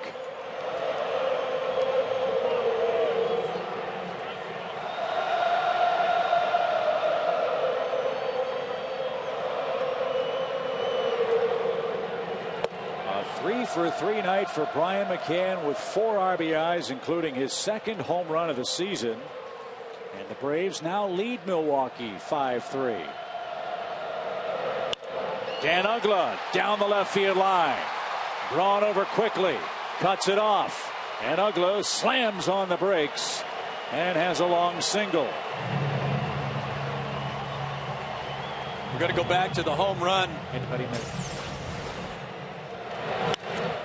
Looked like a cutter, maybe a changeup that just stayed right over the middle of the plate, and it looked like Randy Wolf was going to the showers on his own. He knew exactly where that was going. And that ball was out away from Brian. I'm going to say that was probably a changeup, the way he was able to go out around it. And had just enough.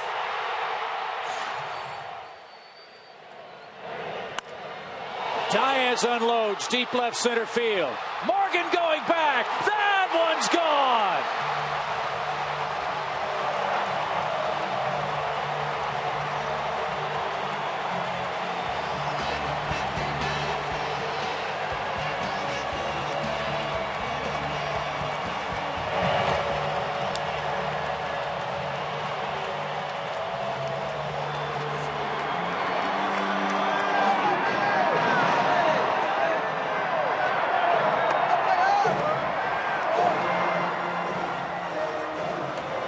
Diaz was not happy with his year last year. He didn't even hit 1 homer, not one. He said he thought he was a little too tight. So in the offseason, he worked to trim down a little bit and loosen up his swing. You think he knew he got it? Check out his reaction. Oh yeah, his first homer since 2010.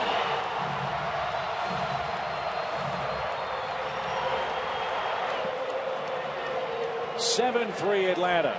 5 runs are in the 5th inning alone. Now Jason Hayward pops one back toward the screen, and it hits the screen. And strike 1 for Hayward.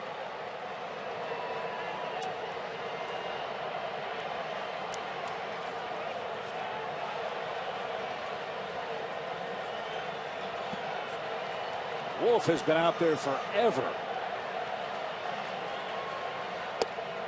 He has thrown a ton of pitches this inning. And just before Diaz came up, their bullpen got busy. His 31st pitch is fouled back. 1 ball, 2 strikes. I mean, think about it. He gave up the triple, then he was able to come back and get Prado, and then he got ahead of Freeman, and you're thinking at the time, oh man, sure would hate to leave that leadoff triple at third base. But then he walked Freddie, and the roof caved in.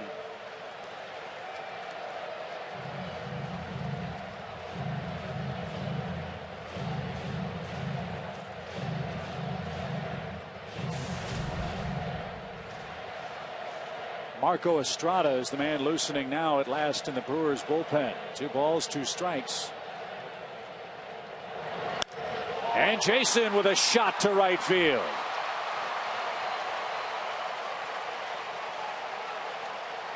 Well, maybe all the hard work against Wandy Rodriguez is paying off tonight. It's not just Wandy. We were talking about this around the batting cage today about what Randy Wolf brings to the table and how he can beat a really tough pitcher on any given night. But that the thing that was going against him the most tonight was that he was the 5th left-hander in 7 games. And following some guys that pitch a lot like he pitches, and the Braves are teeing off here in the 5th inning. His career ERA against Atlanta over 5. It's 7-3 here in the 5th. And that's going to be it for Randy Wolf. 33 pitches were made by Wolf in the 5th inning, and the Braves hit 5 of them fairly and very well. 2 homers, 5 runs in. Wolf's night is done. Braves chase him and lead 7-3.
Buzzing tonight, and why not? Braves offense come to life. 7 runs on 9 hits. Atlanta has chased Randy Wolf, who's given up 5 runs in this 5th inning alone. Jason Hayward is his responsibility. Jason standing at first as we look at right-hander Marco Estrada. 28-year-old right-hander out of Mexico. He's in his 4th game. Last year he was in 43 games for the Brewers, 7 starts, and one of those came against Atlanta. And it was a win in that series in Milwaukee in which the Brewers swept the Braves. That was his first major league win against the Atlanta club. So he'll face Tyler Pasternicki with Hayward at first, and still only 1 out.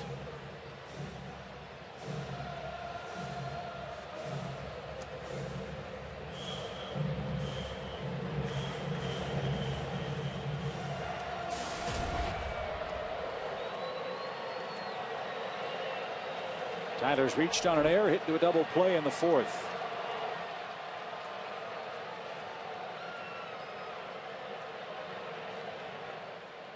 Talk about unforgettable weeks in your life.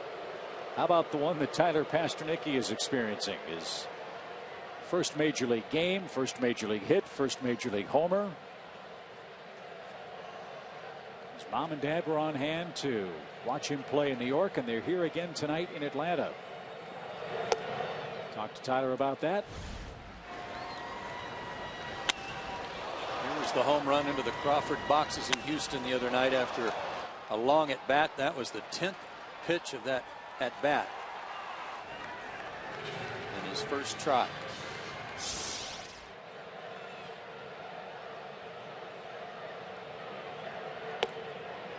Estrada pumps a strike. 1-1 the count. Fireworks after the game tonight. We've seen plenty in the first 5 innings, haven't we?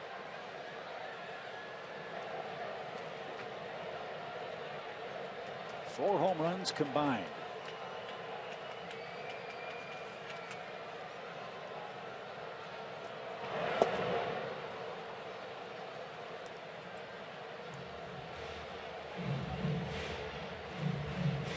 One of them by that man, who's a perfect 3 for 3 at the plate. 3 for 3 with 4 RBIs.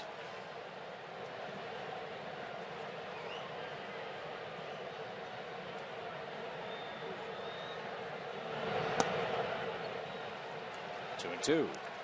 This seemed to be when Tyler was really at his best in spring training, and here in the early part of the season is if he falls behind in the count, he'll just stand up there and foul off pitch after pitch until he gets something that he can hit the other way, which was his approach when at bat when he hit the homer. Like that.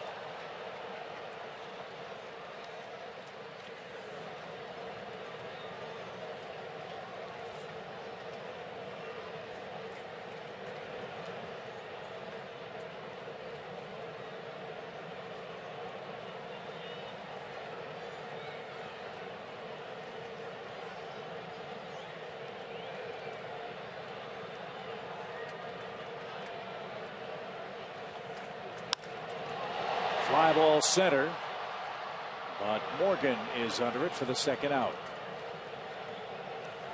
Jason Hayward is back at first base. Georgia Power customers can receive a free in-home energy audit performed by an energy expert from Georgia Power.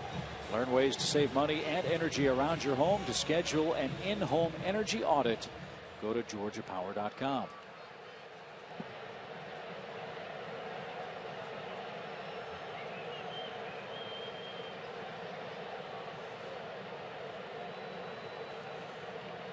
Jair Jurgens, the 9th man to come to the plate in the Braves' 5th.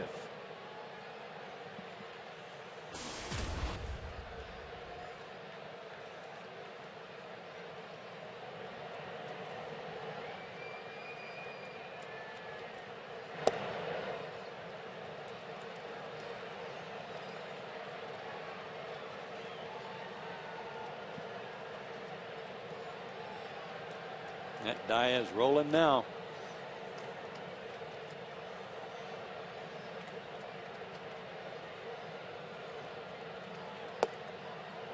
3-0 to the Braves pitcher.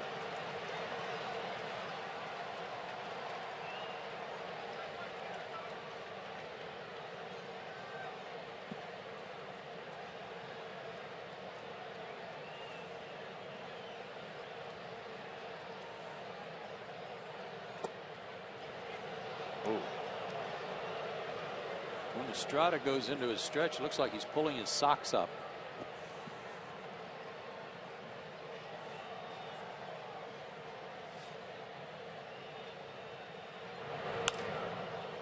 Pop fly foul. Gamble will give chase. Well, I know you like the guys that show the socks a little bit, don't you? I do. That's a low dip right there.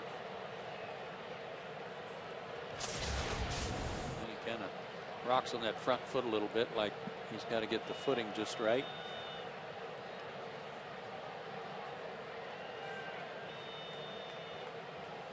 Hayward's running, and the pitch is high, ball 4. A walk to Jurgens keeps the Braves 5th alive.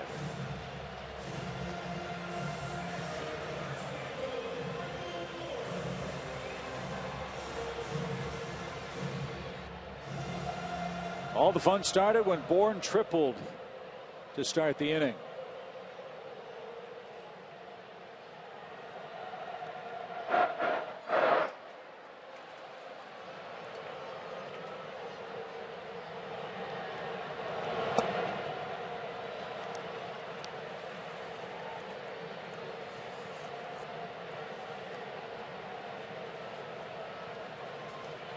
This inning's going on about 25 minutes for the Braves.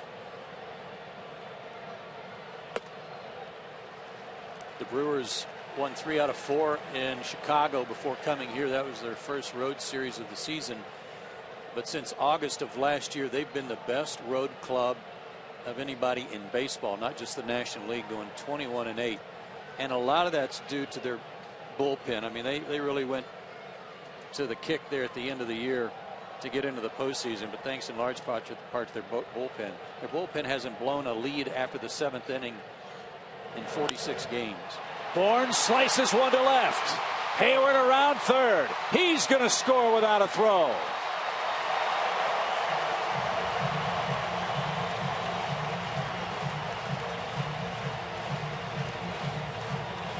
Eight to 3, and all 8 runs charged to Wolf. Michael Bourne was due some of this, you know. He hitting such tough luck in Houston. I said to him after the game, Michael, you can't guide it. All you can do is swing hard and hope that you find a spot somewhere. And he said, hey, we won. It's all that mattered.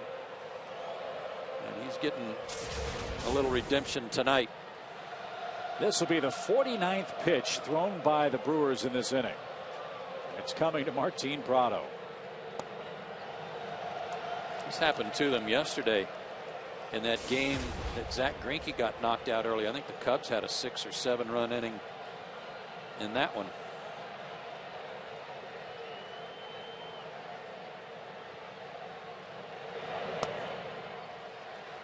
Ball too low.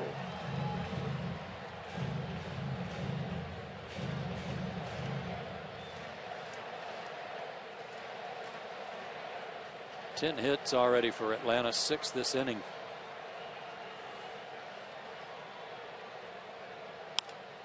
To second, and Weeks has it. The crowd at Turner Field enjoyed a near 30-minute half inning for the Braves, and they also enjoyed a whole lot of fun. Brian McCann, a 3-run homer. Matt Diaz also went deep, and he knew it. A long 2-run homer for Atlanta as the Braves now lead 8-3 heading to the 6th.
Five runs, as you see on our Chase scoreboard. And Jair Jurgen's now a chance to go where no Brave starter has gone before. Let's see if he can get through this 6th inning. He's got a gigantic lead, and he's got the middle of the order coming up. And he had a long rest, too. It is trivia time. And here is our AT&T U-verse trivia question. Since 2007, who's the only current National League player with more runs batted in than Ryan Braun? Whoa.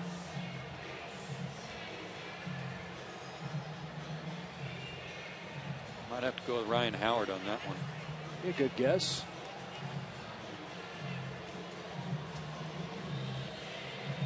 Well, there's no mistaking Ryan Braun, one of the game's elite players, so much so that Milwaukee has locked him up for a long time.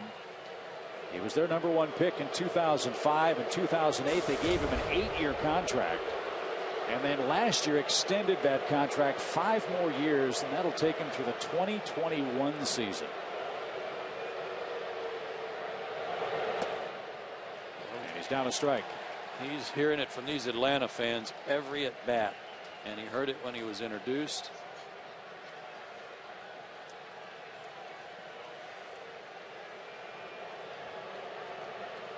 Jurgens has retired him twice.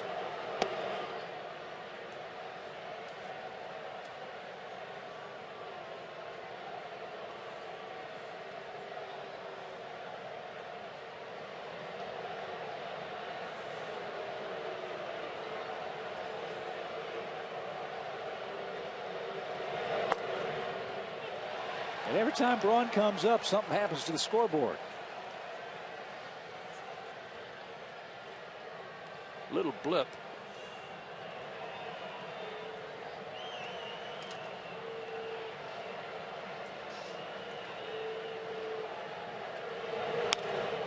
And a line drive by Braun.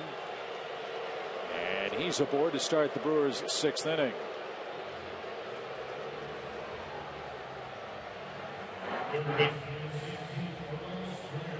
Eight-3, Braves in front all season long. Braves baseball on Peachtree TV and Fox Sports South is being presented by Academy Sports and Outdoors. The right stuff at the low price. Opening night in Atlanta. There's another guy that might be in that RBI deal with Braun, and that was Albert Pujols, who's no longer in the National League. Yep. That's what that question say: active National Leaguers or active players? National League current players. National League players. Okay. Well, the fact that Fielder's gone and that Pujols is gone makes the National League Central such an intriguing division this year.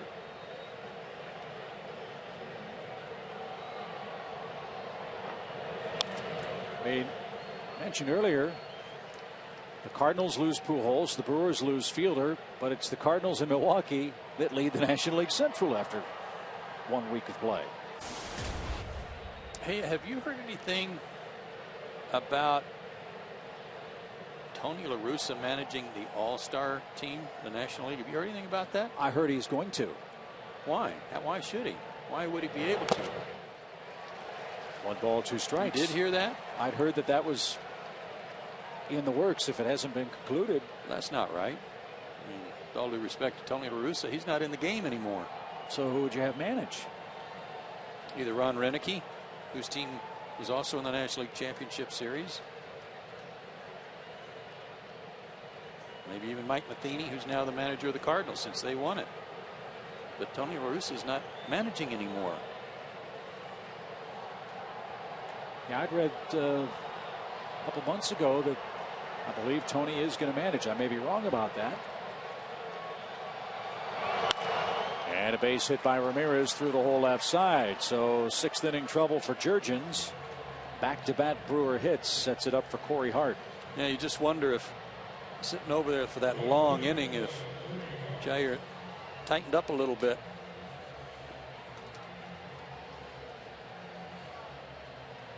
And this is not a club you want to be tight against because they can put crooked numbers up in a big hurry. Real fast. And a ground ball here would help a lot. One right at somebody.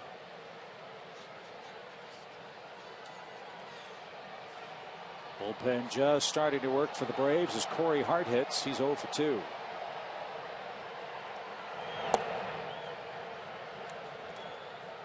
Hardly any spring training for Hart, but his average of .316, 3 homers. Kind of like David Wright of the Mets. Was very fresh coming out of spring training.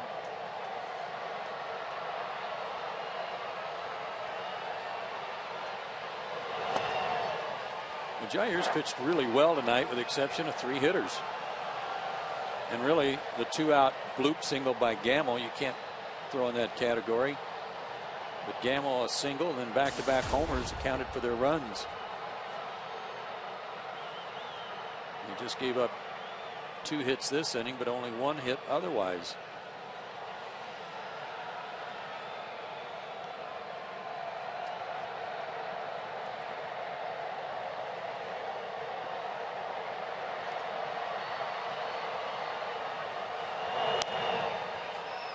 Hart had a good cut, but finds himself behind in the count. 1 ball, 2 strikes.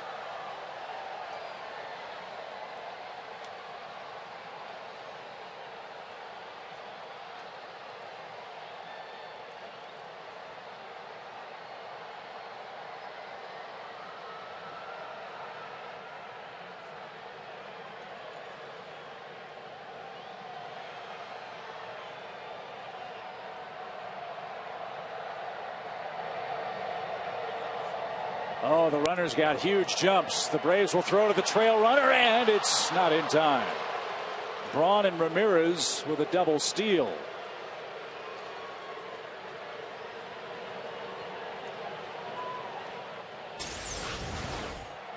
Nobody holding him close. He got a jump and then another jump. And the only play Brian had was at second base, and nice throw made it a close play. Jair wasn't giving him enough attention.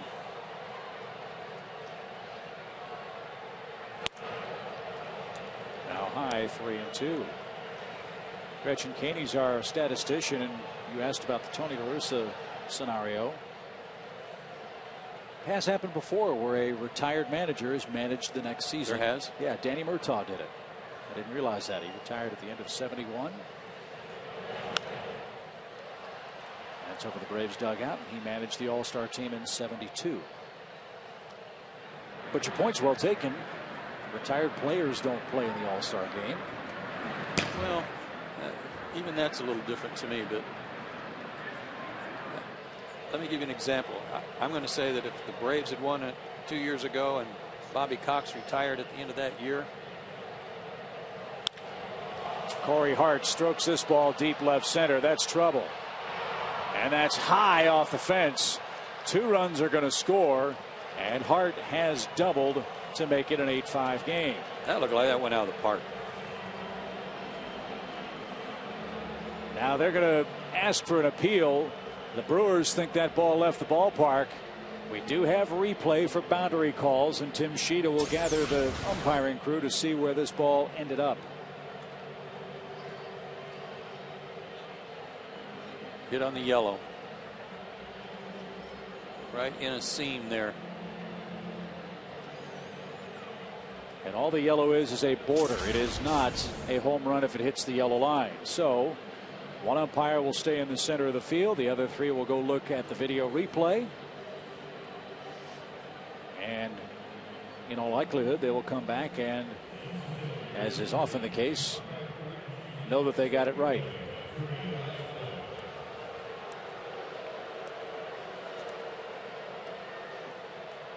I was about to say that if this same thing happened with the Braves and they won the World Championship and Bobby Cox had retired, I'd be really surprised if Bobby said, yeah, okay, I'll manage.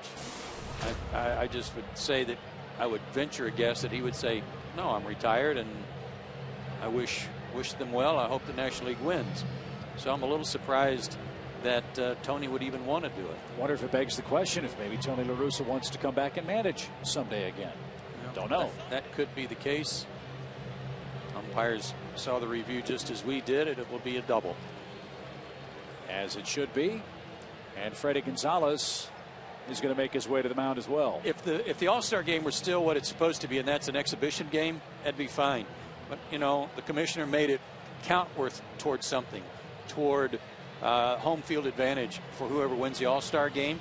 Tony La Russa doesn't have a dog in the hunt. Very good point. And a very good night for Jurgens is spoiled with 3 Brewer hits in the 6th inning. He still has a chance to win the game, but it's a little closer at Turner Field.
And a new Braves pitcher grabs the ball from Freddie Gonzalez.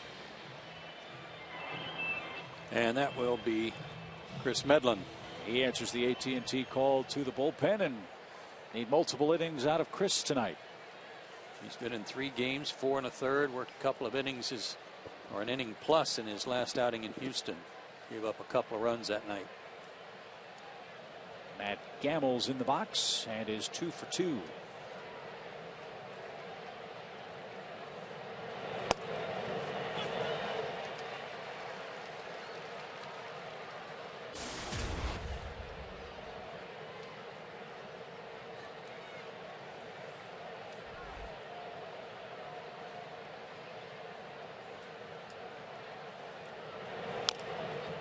Little roller.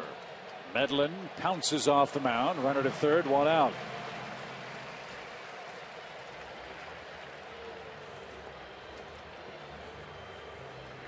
The Braves are excited to announce demand-based pricing for all outfield tickets. With this new pricing, a discount is built into the ticket price. As the game date approaches, prices fluctuate based on demand, so fans can save on popular games when they plan ahead and buy early. For more info, visit Braves.com/pricing or call 800-745-3000. There is a ticket plan for everybody. Flexible plan, the 20-game package. A great offer for any season ticket where you get 33% off food and non-alcoholic beverages. In addition to what you were just talking about with that staggered plan.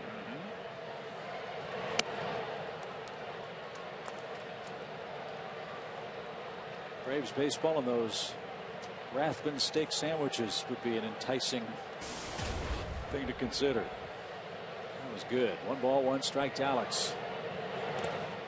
Got the new Taco Mac Family Center area out there in center field as well that has a lot of interactive games. Jair started the 6th, but couldn't get an out.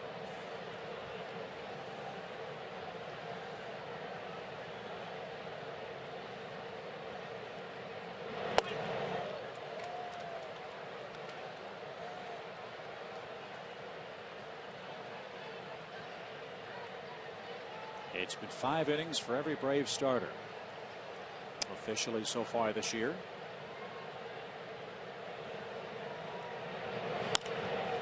To third, no advance, perfect throw, 2 outs.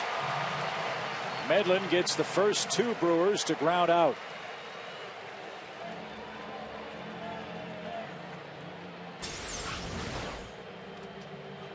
One more to get. Good pitch there that was looked like it was sinking. I don't know that it was a changeup, but it was something going down that caused Alex to swing right over the top of it. Chris has a sinker. He's taught it to Tommy Hansen. Maybe he used it to get Gonzalez. Let's see if he can use it to get Kataris. 1 ball, no strikes.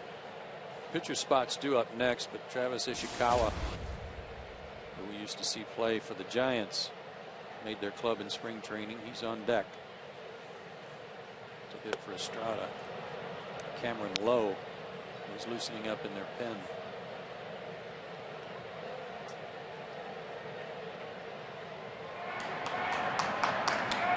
Big 6'8" Cameron Lowe. There's the change. Woo-hoo.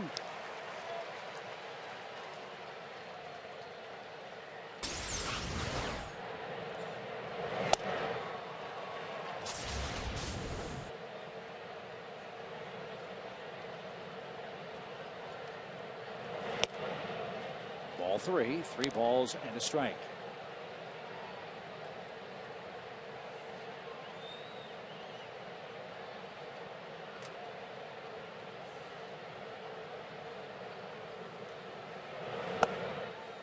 First and third, and Ishikawa will be announced.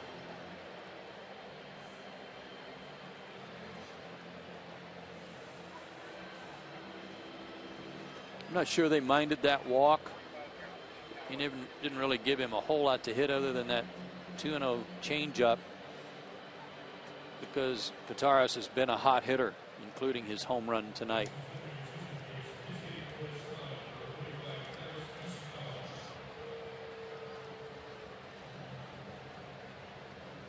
Meeting on the mound, Braves 8, Brewers 5. Back to the AT&T Uverse trivia question. We didn't get much time to think about it, so we may have to answer under protest. Since 2007, who's the only National League player with more RBIs than Ryan Braun? I'm going to stick with Ryan Howard. How about you? I will throw Matt Kemp out there.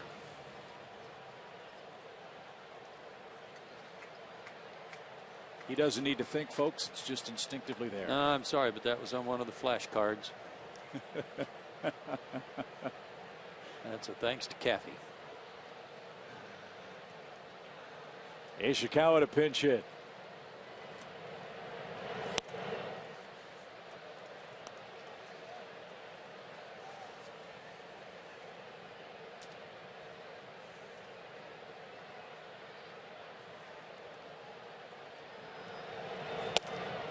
There's a strike. Travis, a big man, 6'3", 224 pounds. Those are his career marks.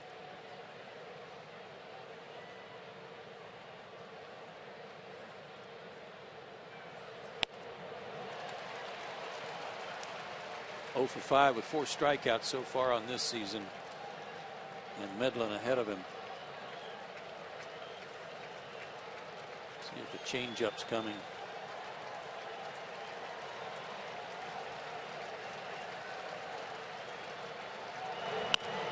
In the air to center. Bourne got a good jump. And Medlin does the job. Puts out the fire in the 6th inning. 2 runs across. Braves 8, Brewers 5. Stay tuned, folks. Brian McCann's coming up second. He's a perfect 3 for 3 tonight.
Back to the 6th inning, and time to take a look at the Coors Light 6th inning. Time for the Coors Light freeze cam and the cool train. Nice play at first base by Matt Gamble. Diving stop off the bat of Freddie Freeman. Got a forced play save to base hit. Nice stop by the rookie first baseman. That was a Coors Light freeze cam brought to you by Frost Brewed Coors Light. Braves still lead 8-5 here in the 6th inning. And the middle of the Braves order is coming up. Freeman, McCann, and Dan Uggla. But a king-sized right-hander is going to greet him on the mound for Milwaukee. It's Cameron Lowe.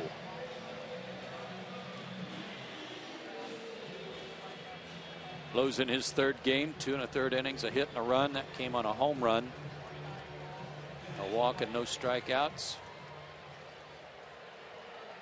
6'8", throws downhill, throws hard. Part of their good bullpen.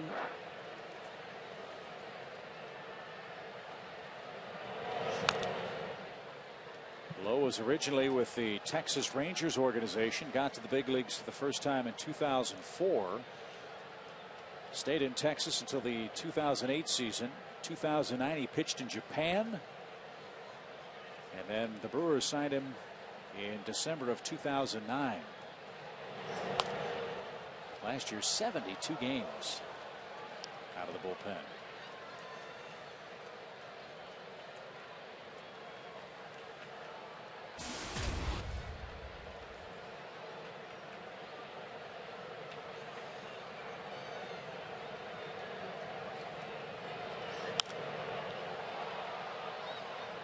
Despite the 0 for 2 tonight, Freddie has scored 2 runs for the Braves. Now behind in the count, 0-2.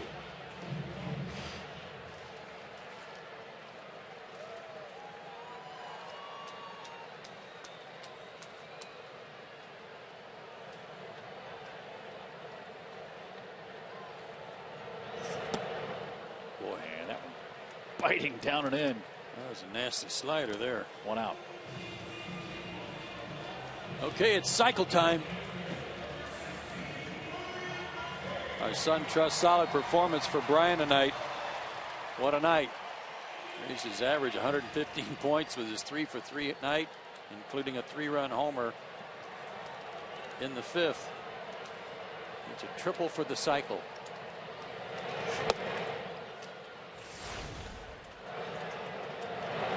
Like a changeup from Randy Wolf. He left out over the plate.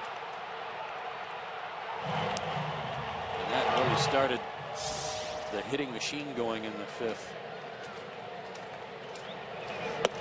In case you wondered, Brian has 2 major league triples. He's due. The last one was in 2009.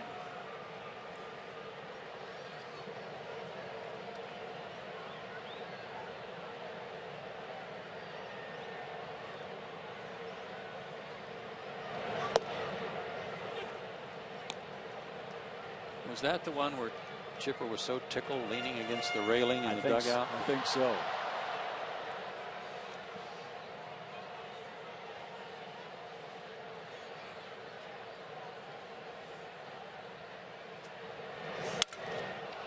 Broken bat.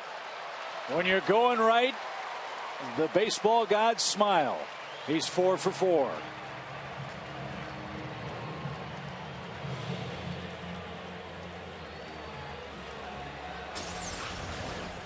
See where this pitch was. They wanted it down and away, but it did have a lot of the plate. The bat split right down the middle.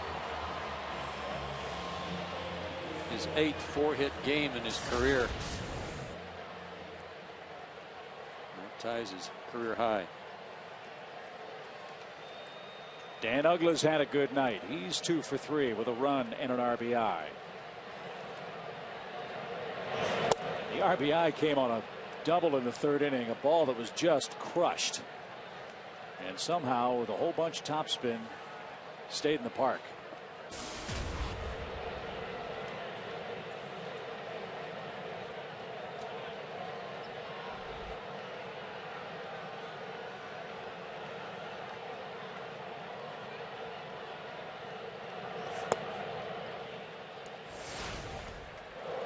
Here's that double by Uggla on a high breaking ball that just missed hitting over the fence, and it did look like it just took a nosedive, spinning downward on that hanging curve.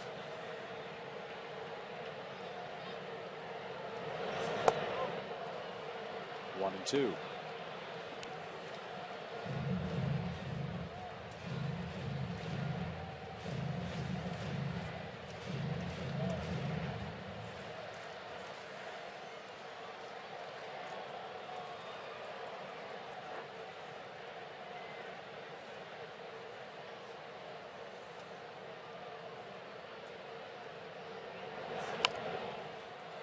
A cue shot, and that will trickle foul.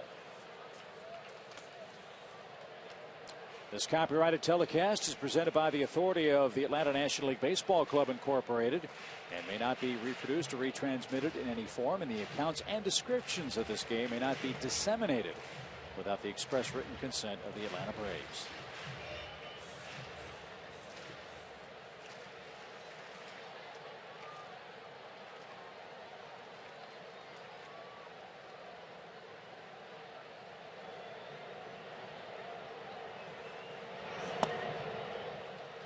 2-2.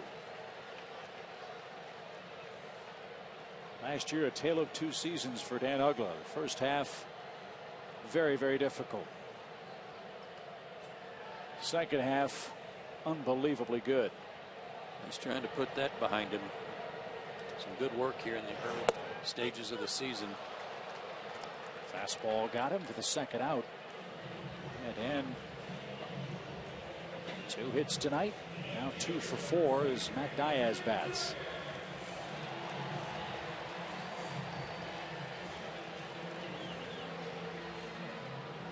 Matt justifiably excited about his second hit of the year. It was launched.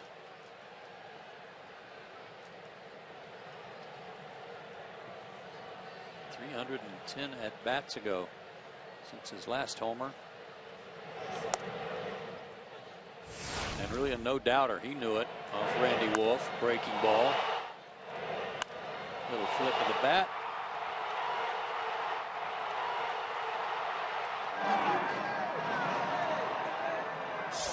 And smiles all around. No balls and a strike. Good idea by Lowe to hold Brian McCann, because with 2 outs, you never know. He might just extend his lead.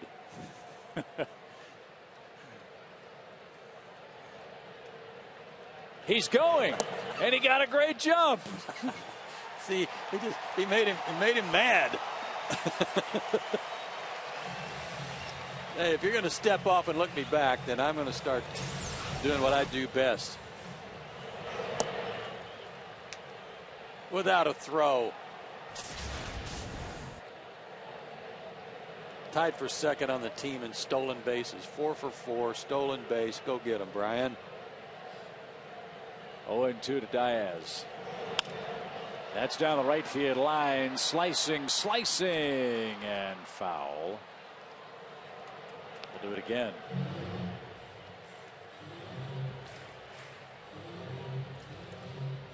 Watch this Brian McCann crossover step on his 21st career steal. Textbook stuff. He puts himself in the scoring position for Diaz with 2 out. I'm telling you, Lowe just made him mad. That's all he did. Stirred him up.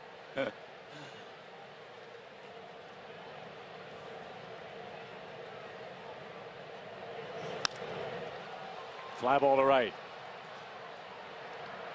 And that will send this game to the 7th inning. Brian McCann's having himself a great night. 4 for 4.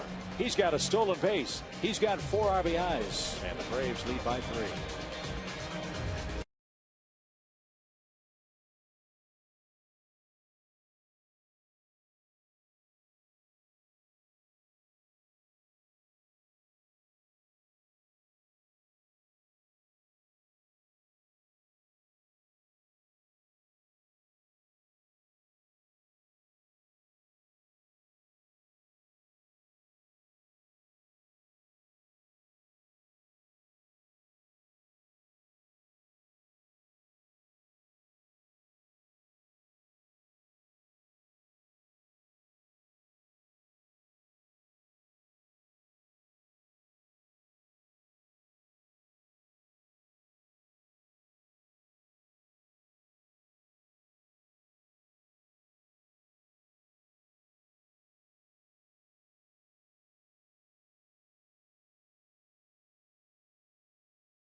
Joy an 8-5 lead after 6 here at Turner Field. And on our Jameson Inn look forward, tomorrow the Brewers and Braves hook up again. A couple of M pitchers Sean Markham, Mike Miner, 7 o'clock right here on Peachtree TV and outside the Atlanta area on Fox Sports South. Then on Sports South Sunday, the finale of this 3-game series, Chris Narveson, a left-hander, against Brandon Beachy. That's at 1 o'clock Eastern time for Braves Live. First pitch at 1:35. And Dale Murphy will join us on the broadcast Sunday. Does he have the right color shirt, you think? Don't know. We got to figure out the rookie hazing. Yeah. Got 48 hours to figure that out. Eric O'Flaherty will start things off on the mound in the 7th. Top of the Brewers order, Ricky Weeks. And Eric answers the AT&T call to the bullpen. His 4th appearance.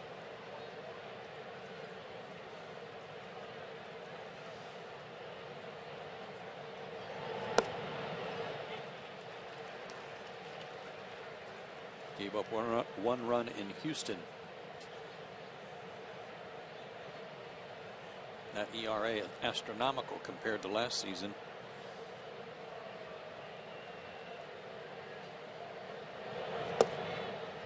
Interesting how Freddie uses the bullpen tonight. He's usually gone with Medlin or Hernandez or Christian Martinez for multiple innings. He uses Medlin for 1 inning tonight with the lead. He's got a chance to use all 3 of his big 3 relief pitchers, if you will, tonight.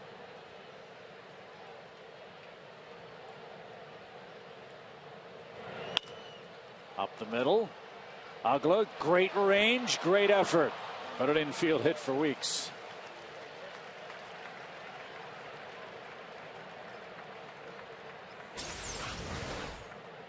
Just perfectly placed. Actually, too bad that Eric didn't get a bare hand on that one. He could have knocked it down and saved a hit. I have to guess, Chip, that one of the reasons Medlin only went 1 tonight is because of the day off yesterday. Everybody got a day of rest, so bullpen ready to go.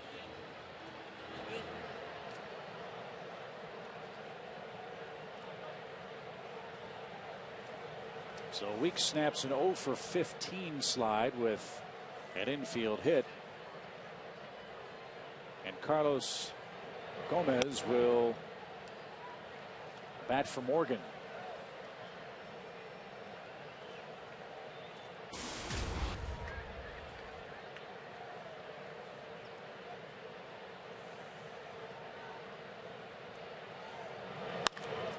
And past Prado. And headed toward the left field corner. Weeks on his way to 3rd. And he'll stop there. Milwaukee coming right back at Atlanta. 2nd and 3rd, nobody out. Carlos Gomez is a good player.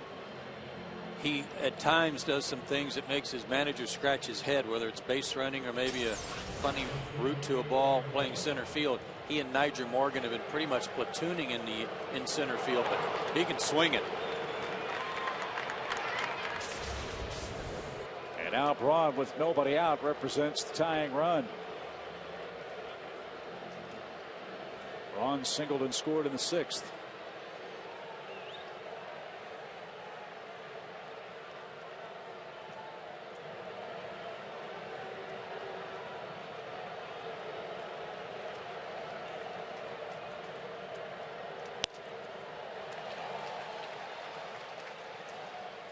Didn't get a high fastball.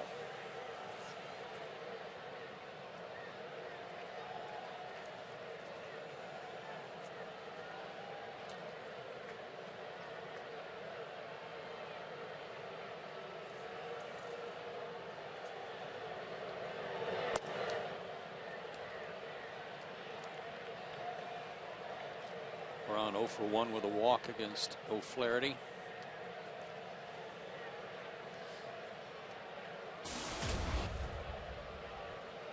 Eric with good sinking action on his fastball in the low 90s. Good slider.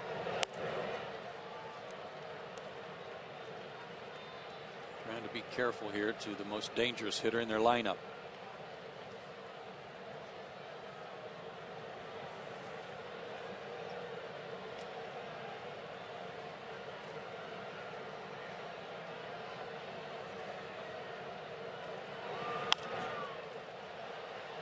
A little late and foul. 2-2.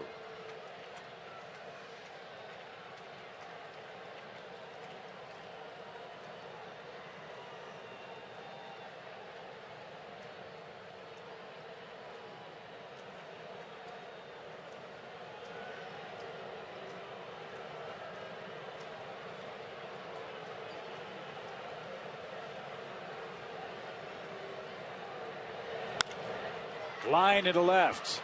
That's going to score one. They're going to wave the runner around third. Prado will cut it off. It's a one-run game. Carlos Gomez can run, folks. He's a big, solid guy, but he can really go. And Ed Cedar didn't hesitate at all on that one hopper to Matt Diaz. Ryan Braun comes through, got a slider that stayed in the middle of the plate, ripped it.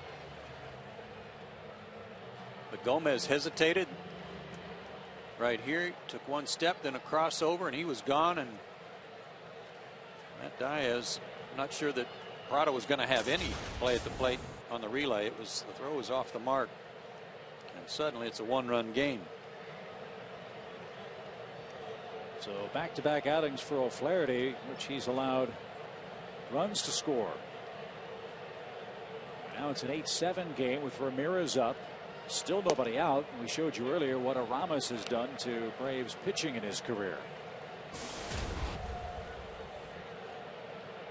That's just what he's done in this ballpark.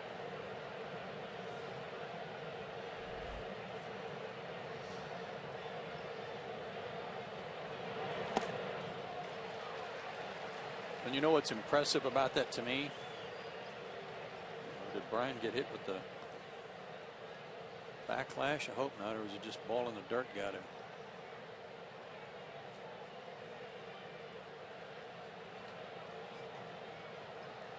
There was some dirt that jumped up in his eye.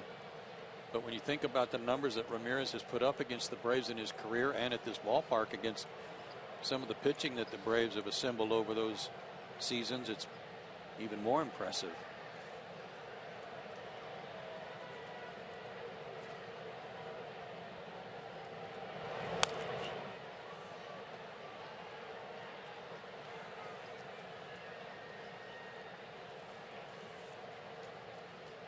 Well, he didn't have the happiest of departures from Chicago. Did Aramis Ramirez, but a chance 18 times to play against the Cubs in the National League Central. Prado backhand, might be two. Ugly the turn, just what the doctor ordered. Ramirez hits into his second double play of the season. That clears the bases with Atlanta in front 8-7. And it's Zaxby's indescribably good play. Comes at a really good time. An around the horn double play. Good feed here from Martin that allows Dan to catch it and get out of the way.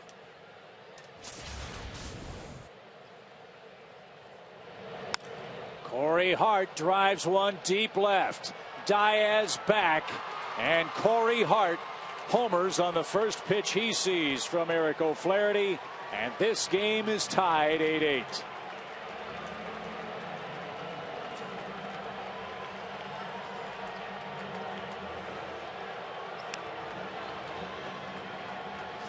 Again, this guy wasn't even supposed to be ready for the start of the season. And that's already his fourth homer in the first week of the season. On the first pitch, another slider that stayed in the middle of the plate. And you can look at this two ways. You can say, dang it, that tied the game. Well, weren't for that double play, it wouldn't be tied.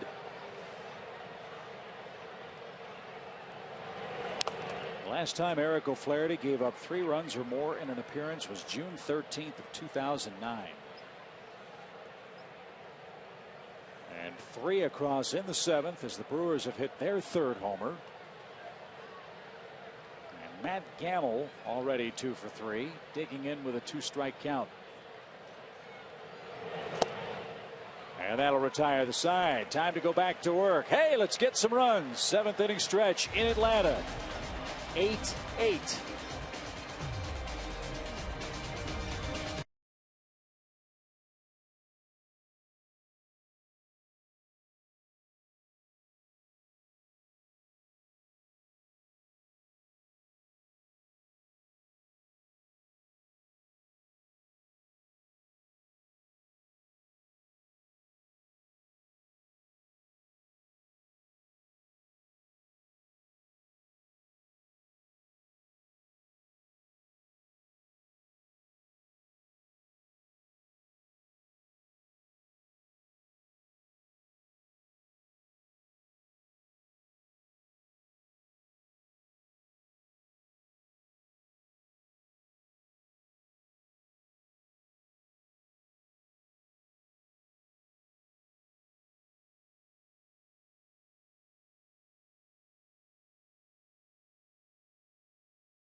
Well, much of Major League Baseball was suffering from a power outage in the first week.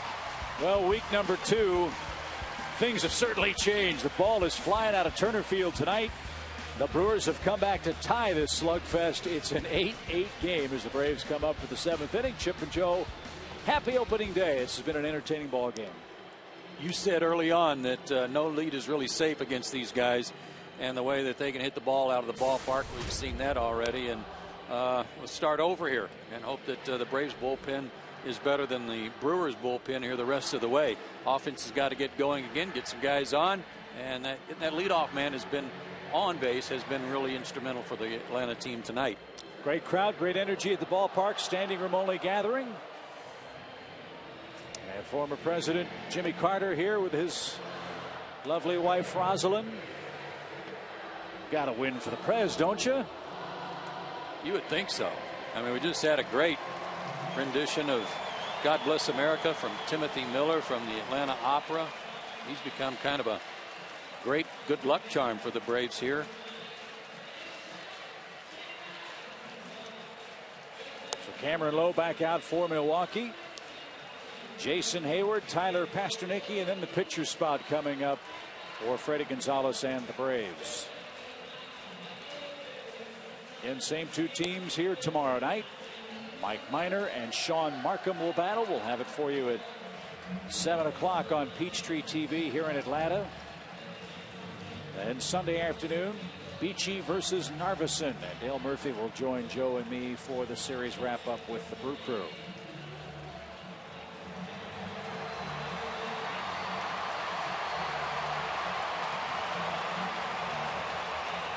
Jason Hayward ready to go.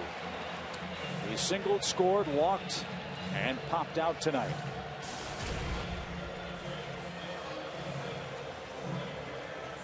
The early returns for Jason are certainly encouraging. And all that work, the single and the walk, were against a left-handed pitcher.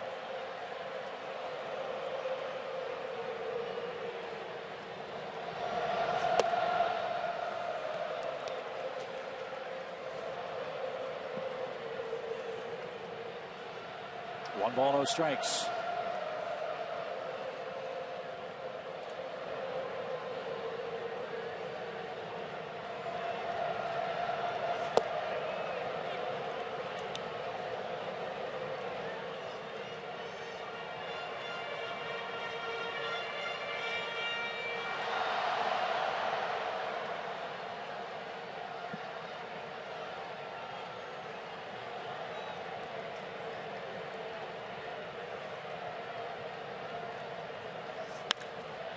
Base hit Hayward. Good start to the 7th. He's 2 for 3. Boy, he's staying back nicely and letting his hands do the work, not letting his body get in the way. And that pitch was really below his knees, and he went down to get that one. Pretty swing, but effective, able to hit that on a line because he stayed back and used his hands. How does let Freddie, his body get out in front of it? Sorry, Joe. How does Freddie play it here? Pasternicki and Hayward in play offensively. Probably moving him up. Strike 1. And these are the little things that you expect and need Tyler to do. You know, Freddie has talked numerous times about the toughest spot to hit in the lineup is 8th in the National League in front of the pitcher. And as a rookie who's not counted on for his offense, when you are asked to do these things, it is imperative that you execute.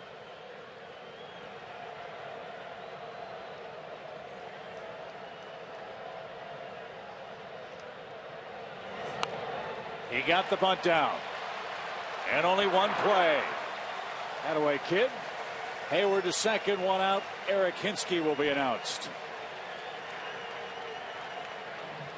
Well done. Just a hard throwing guy with a lot of tilt to his fastball. He kind of did him a favor throwing him a slider there that was breaking down, so it's easy to get on top of it. Easier, I should say, and softened it nicely.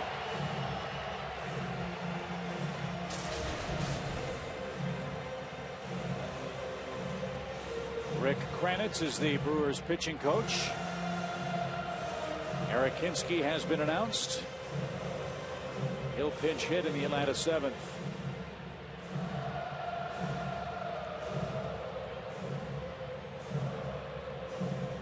That's a little surprising. His success hasn't been a little better against this right-hander.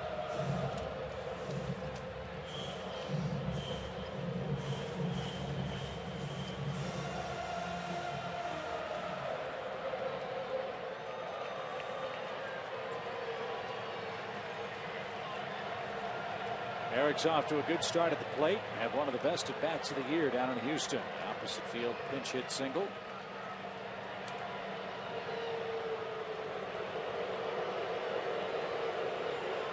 Brewers have 3 defenders on the right side of the infield. Same scenario for Eric here. He's got virtually the entire left side of the infield to play with.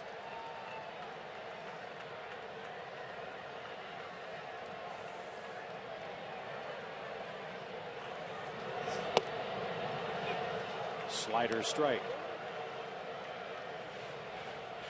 Because of Chipper's injury and Matt Diaz coming off the bench to be in the lineup tonight, you're kind of limited if you're Freddie Gonzalez on when you can make moves and have your best people in there, and this is one of them.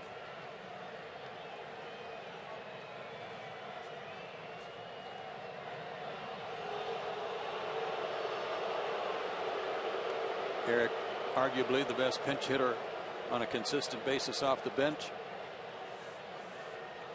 But what's left now is your backup catcher, Jack Wilson, and young Juan Francisco. At the knees, 0-2.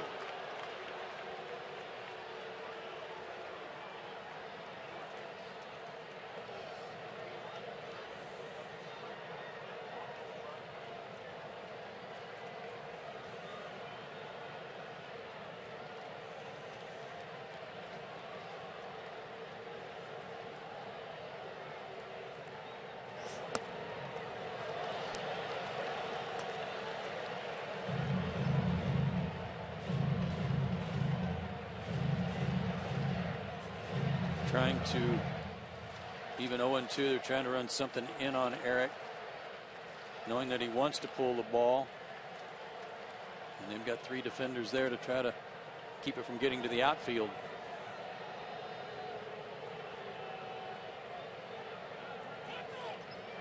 And now time.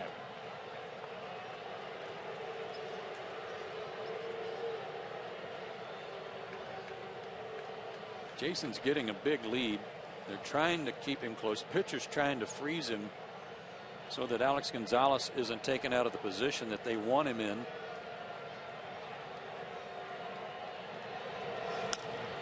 Hinske pops it into left.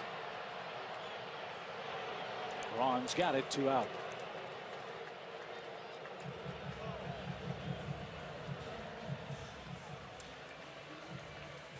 Here's that sequence of pitches. We showed you that Eric had not had much luck against him. He got a pitch on a backdoor called a strike, and then that cutter, slider to keep him honest, and then a fastball that even a changeup actually that he ran away from him a little bit.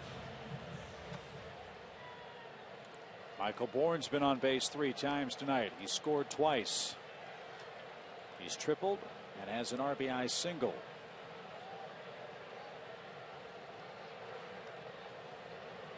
A 2-out hit would be nice. It could put the Braves back in front. That first pitch called strike, though, on that backdoor slider that might have been a little wide. That kind of set the tone for that hole at bat.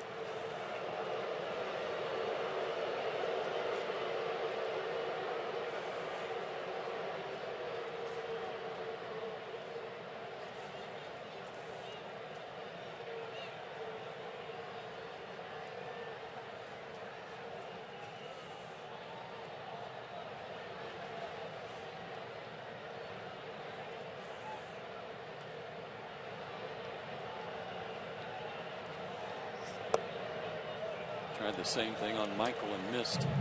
Yeah, and how these first couple of pitches go might decide how and whether or not they decide to pitch to Michael Bourne with Prado on deck and a base open.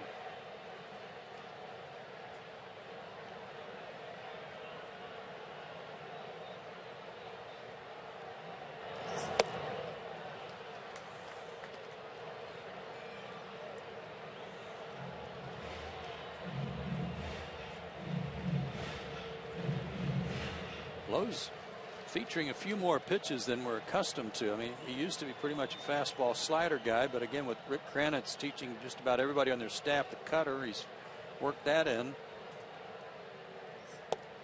He's throwing a sinker more than I'm used to seeing him throw.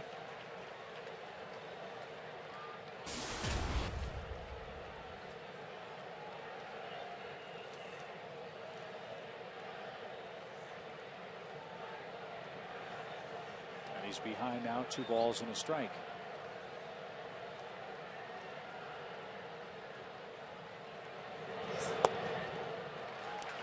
Good eye. It's 3-1. It's a hitter's count. Again, I'm not sure that they're interested in giving in. So if you're Michael Bourne, the thought here might be, still think about going up the middle, hitting that ball to left center like he worked so hard on in batting practice. They give you something in the inside part, don't swing. Ground ball to first. That's a fair ball, and that's it for Atlanta in the 7th. Cameron Lowe with some nifty work in relief. And we head to the 8th, tied 8-8.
Last, we've had a few of those tonight. It started in the 2nd inning.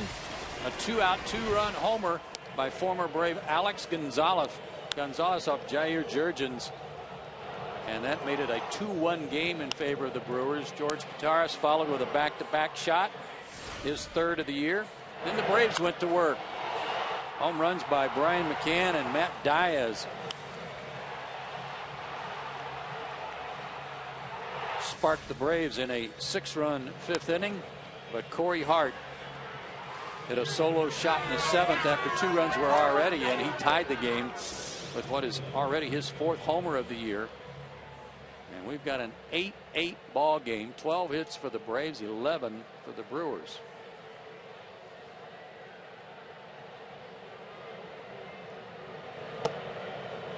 Johnny Venters is the 4th Braves pitcher tonight. He answers the AT&T call to the bullpen. He has the lower part of the Brewers order coming up. Gonzalez, Kataris, and then Cameron Lowe's spot. Jack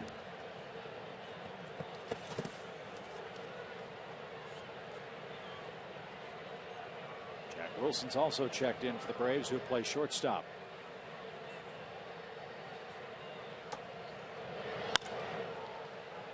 And that ball ate him alive. Alex scorches a ball to left field.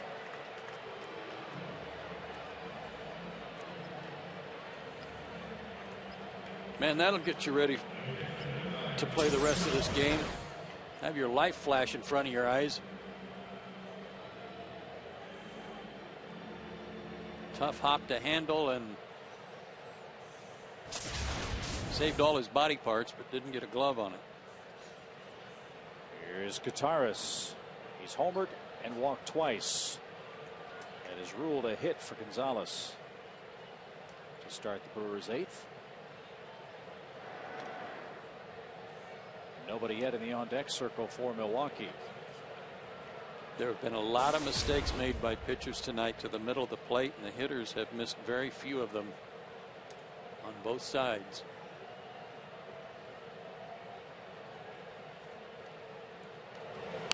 Katara's bunts. Venters has a shot, but can't pull the trigger to second.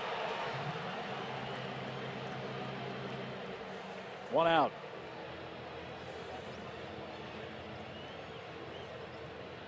Something funny happened there. I don't know if it's because he couldn't get the ball out of his glove or if his footing wasn't right. His foot went out from under him when he bent down to pick the ball up right here. Oh, his ankle rolled, that's what it was, and then he couldn't get the ball out. So both things. His ankle's all right. Milwaukee to its bench. Jonathan LaCroix is up.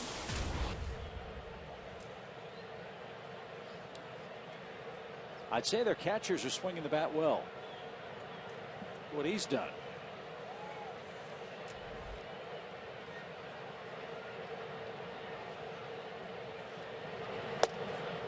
And Ron Renick's one of the guys, one of the few managers that will use his backup catcher just about any time in any game. He doesn't hold him back. And if something were to happen to his catcher that's still in the game, I guess he just figures I'll find somebody to catch. That's why Lucroy's gotten a lot of at bats.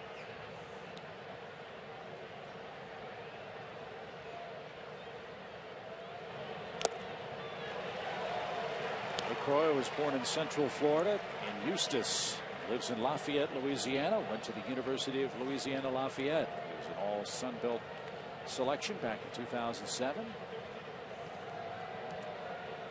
Milwaukee took him in the 3rd round in that 2007 year. Somehow Lucroix going to Louisiana Lafayette, that goes together. Yeah, not a shock, is it?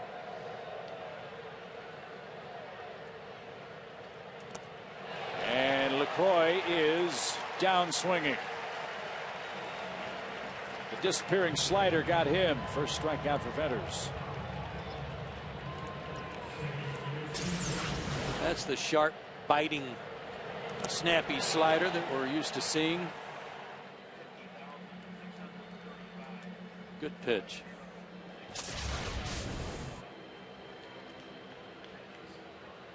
One more out to get. It's Ricky Weeks.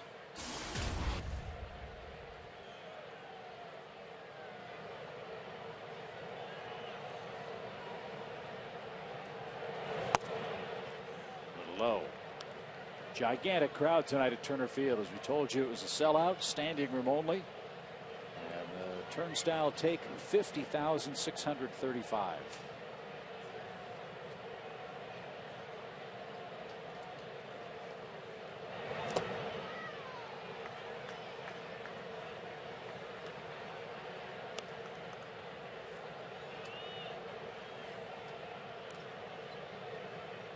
Be careful here, 2-0. This guy's a real good fastball hitter. But as I told you earlier, he'll strike out a lot too, and will sometimes be overly aggressive and chase some pitches out of the zone.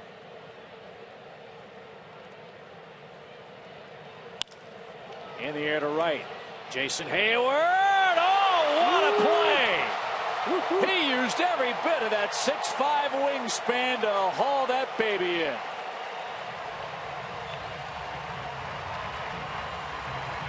That was hit like a shot right at him, and then it took off, and Jason did a great job to recover.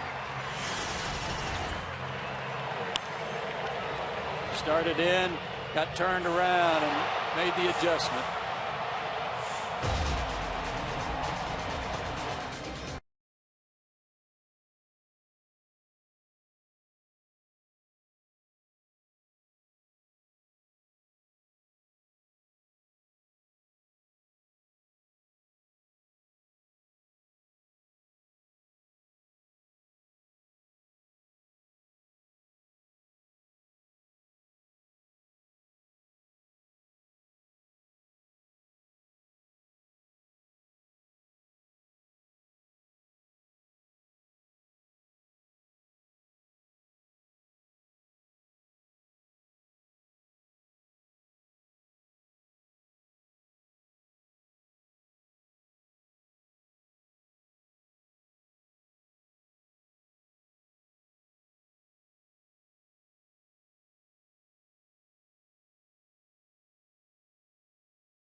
by Checkers, by Toyota, and by Academy Sports and Outdoors.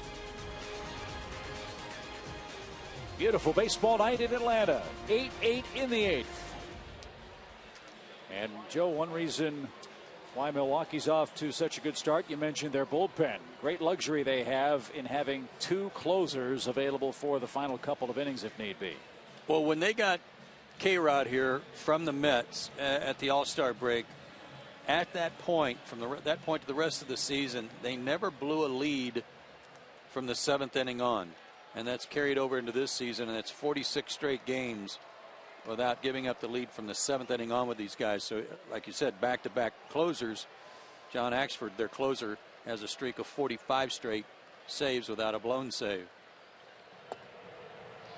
So K-Rod on to face Prado, Freeman, and Brian McCann in the 8th. Good job by Cameron Lowe, too, last inning especially, after leaving Hayward stranded at second. 2-0.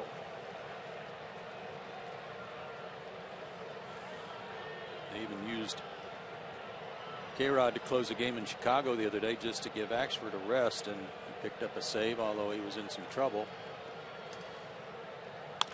Up the middle. Good start to the 8th.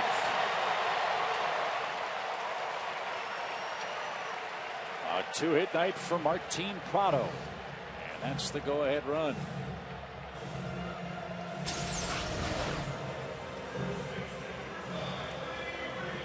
Another mistake by K-Rod this time. Fastball that kind of came back to the middle of the plate. And again, the hitter made him pay. Good job by Martin. And another leadoff man on.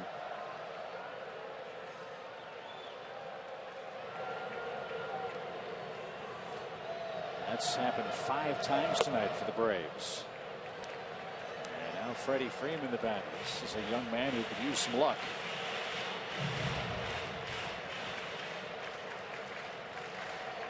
For 3, but has scored twice. Crushed the ball in the first, but flat out.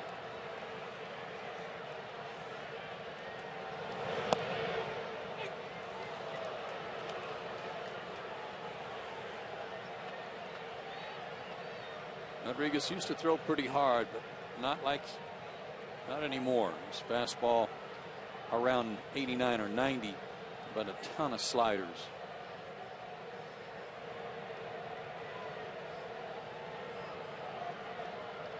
How deceptive is his motion to the plate from a hitter's perspective? And that's the second part of it. He looks like he's throwing 189 with all that leg kick and the speed in which he delivers the pitch body wise, but makes you want to jump at him.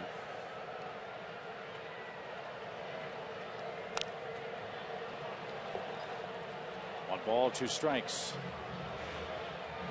You just can't buy into the motion. You still got to wait and see the ball out of his hand.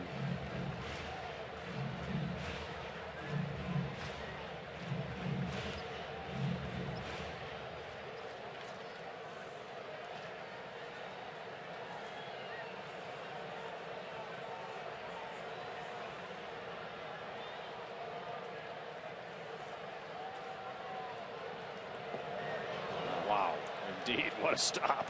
Second good stop of the night by Taras.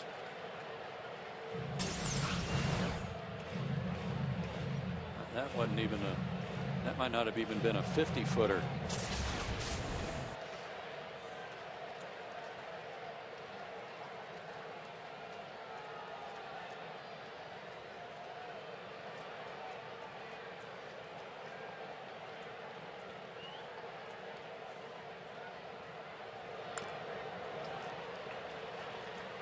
Freddie spoiled a tough pitch, stays alive. 2 balls, 2 strikes. Yeah, and Rodriguez telegraphed that one a little bit. He kind of slowed down his delivery and took a little off. Might have allowed Freddie just enough of a tip to get a piece of it.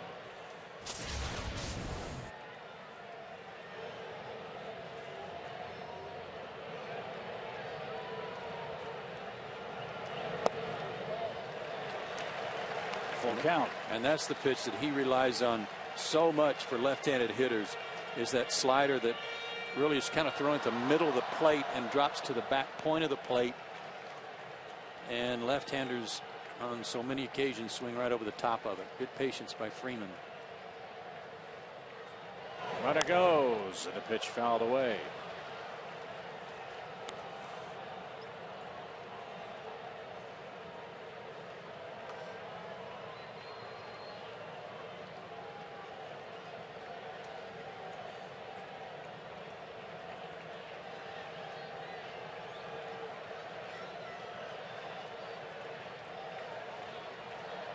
He's slow to the plate. Martin should get a good jump. He's still going. Another half step. He's going. And a pitch low, ball 4.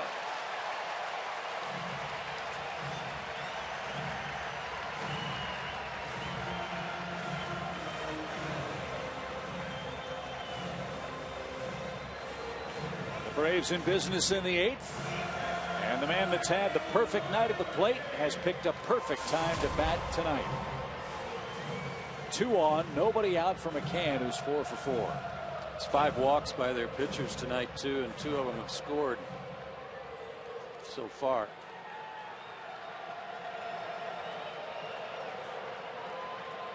Ryan's average up 146 points tonight. That's not bad.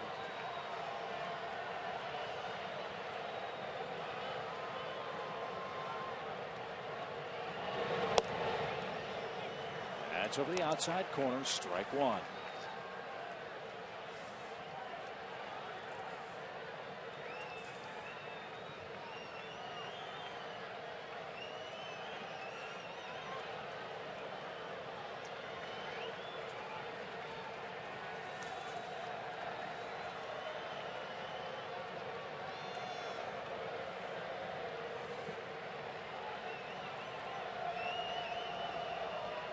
He's also walked 3 times against him.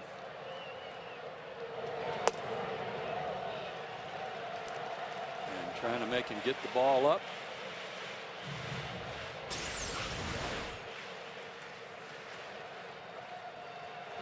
Just off the bottom of the strike zone.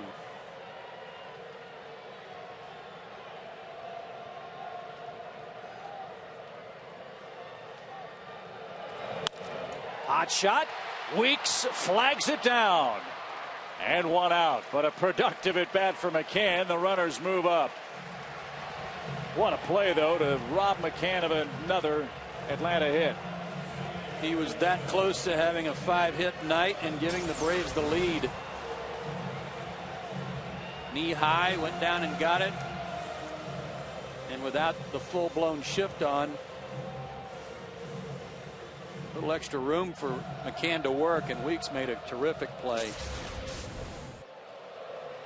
You know, they'll pitch to Ugla, who's never had a hit off of K-Rod. And the infield comes in.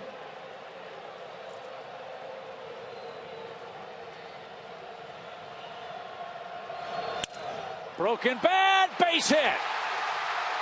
Prado scores.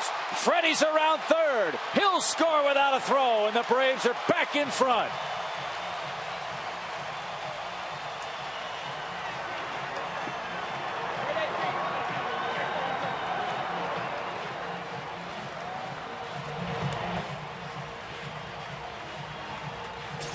To be honest with you, Chip, there was so much wood flying around the infield, I couldn't figure out where the ball was and where the infielders were playing.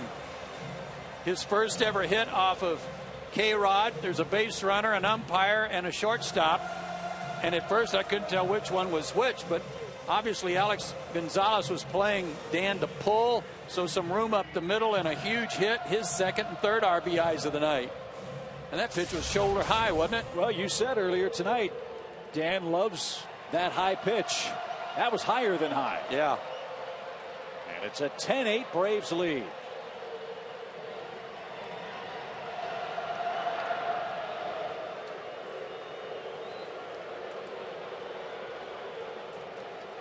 Another leadoff man gets on to start the inning, and another walk comes around to score.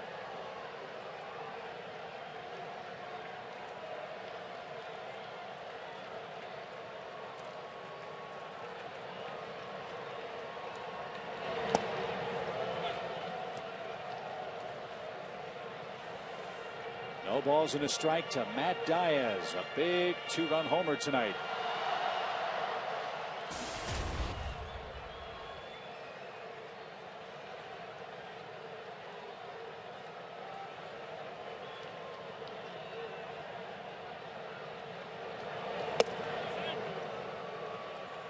Let's take another look at that pitch to Ugla. Let's see how high it was. Let her high, at least close to the shoulders, but he got on top of it.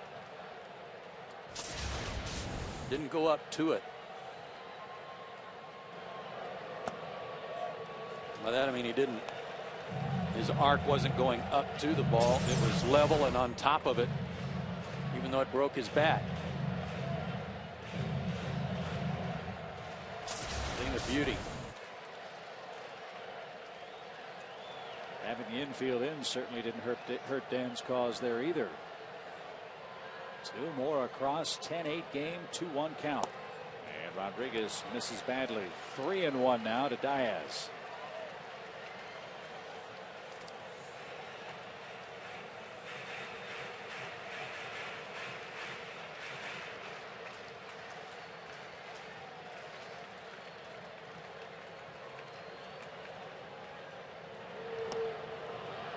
That pops away, and Ugla moves up 90 feet.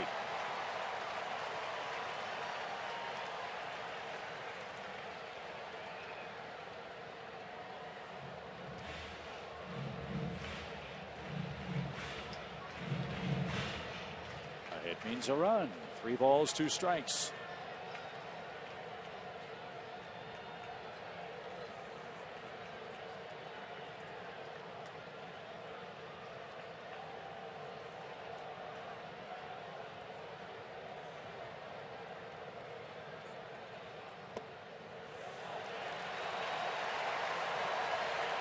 Another walk. And Jason Hayward hits. Coming into this outing, Rodriguez in 3 2/3 innings had only allowed 1 hit and no runs, but he'd walked 3. And he's walked 2 this inning.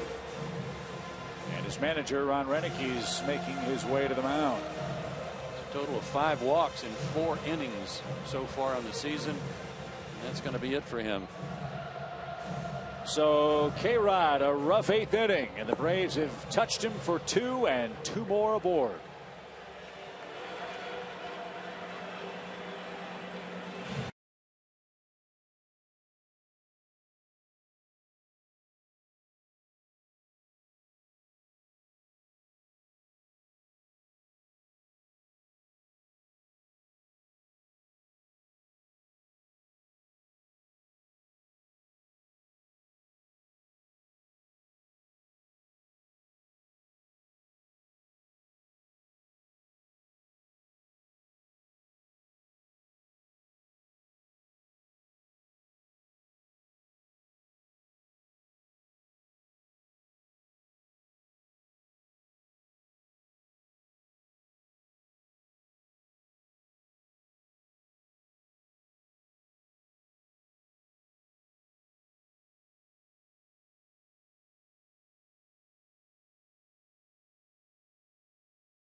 Crowd enjoying this ball game. There's been a lot of offense.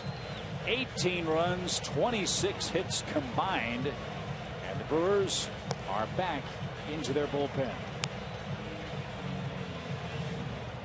Tim Dillard makes his 5th appearance, so these guys have been getting some work, even though they've had a pretty good time of it coming into this ball game in terms of their record. Tim Dillard hasn't had such a good time of it in his 5 innings. You try to get out of this inning without any more damage, but a good night for the Braves offense. Wow.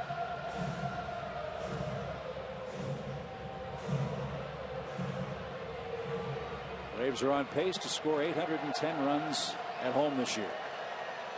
I like it. And a few more tonight are possible. Jason Hayward's up. Jason's been on 3 times. 2 singles, a run scored, and Jason, like the rest of the club, really taking pitches effectively in this game. Staying back. Nobody's jumping out there. Nobody's lunging. Tonight they have done a great job, like they did the last couple of games in Houston, of just seeing the ball out of the pitcher's hand and reacting. Chopper hit toward first. Only one play. Dillard to the bag. And Douglas at third. Diaz at second. Little hesitation there by Gamble. He thought about going to second. That nearly cost him. Well, remember, he made that good play earlier tonight, and he had a real nice lane to throw in to get the lead runner when he made that diving stop. On this one, when he's playing behind the baseline with Diaz going to second, he probably didn't have a clear throw to the bag, and that was exactly the case. So rather than risk throwing one into left field, he got the sure out. So Jack Wilson, who checked in defensively just a few moments ago, gets a chance to hit and takes a letter high strike.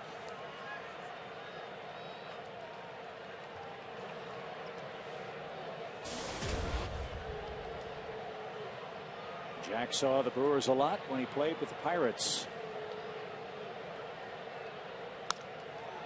And he almost picked off Brian Snitker, the Braves third base coach. Yowza.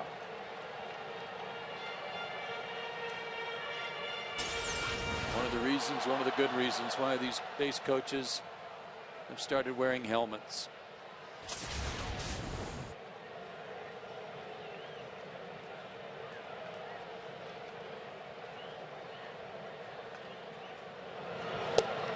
And Wilson down on strikes, and that retires the side.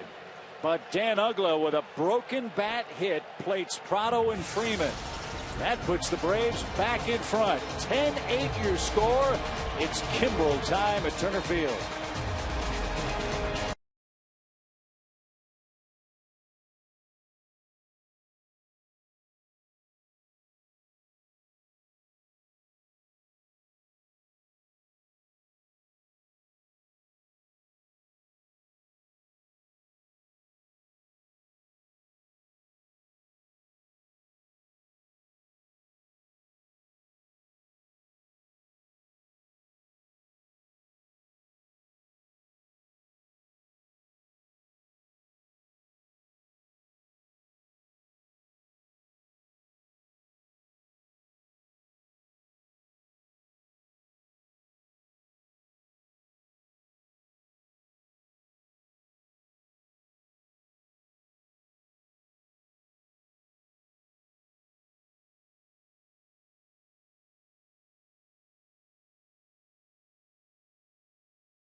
I like that fan's reaction.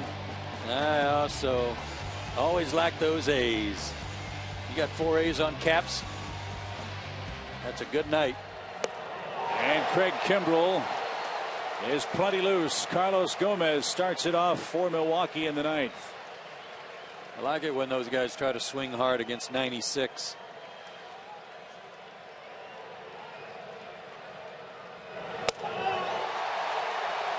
Or 97. Or 97. He didn't get any work in at all in the first 4 games of the season. But picked up saves in the last 2 and a chance for another one here. It'll be 3 games in a row.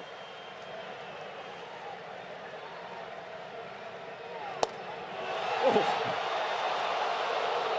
Going up the ladder, but not in altitude. Yeah. Miles per hour. That one 98. And I don't know what was wrong with it. Box track says it was a skosh outside. It just sounded outside. That one nowhere near. 2 balls, 2 strikes. Gomez, Braun, Ramirez in the 9th. Braves trying to win their 3rd straight.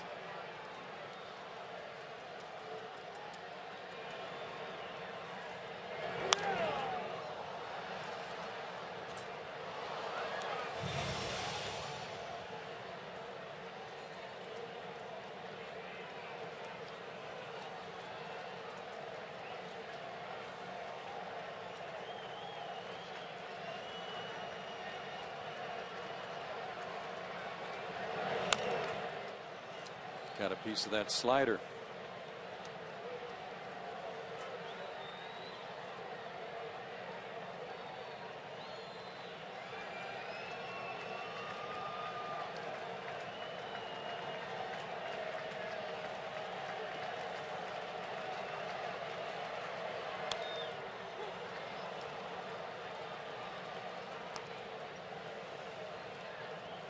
Gomez getting a look at a few more pitches, getting a little better timing.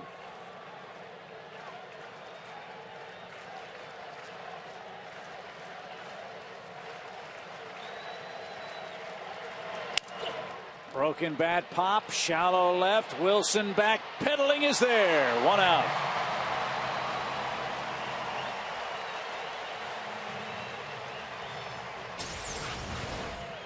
Jack would much prefer these over that rocket hit at him by Alex Gonzalez earlier tonight.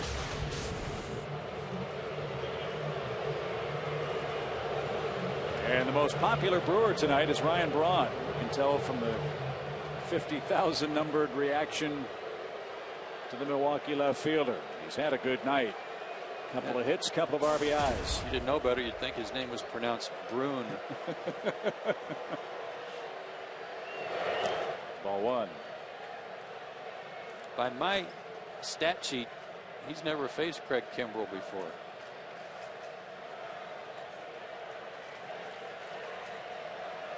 The Rookie of the Year versus the MVP in the 9th inning in Atlanta.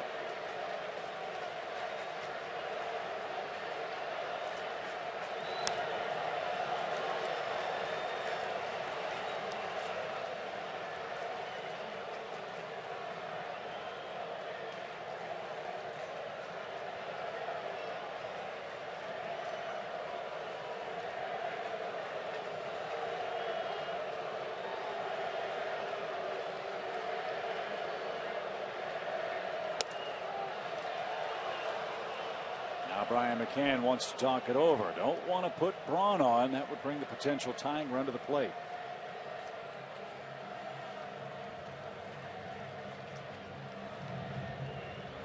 With that guy whose numbers at Turner Field have been very good and is a good fastball hitter, and Hart behind him, who's already homered tonight.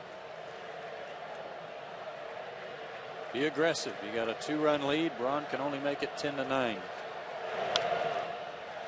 that may have been what Brian McCann told him.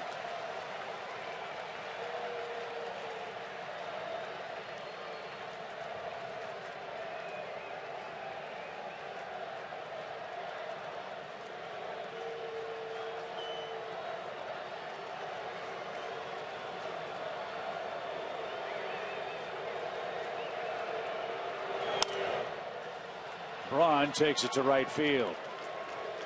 3 straight hits and 3 for 5 on the night. Chip, you were mentioning in Houston something along the lines of how many close games the Braves played last year.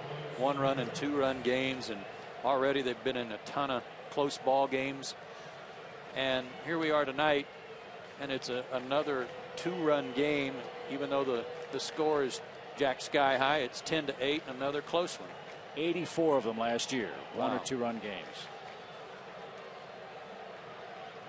Now Ramirez does indeed represent the tying run, but he hit with double play last time. Kimbrel would happily take another one of those. Good call by McCann there. Started him with a slider.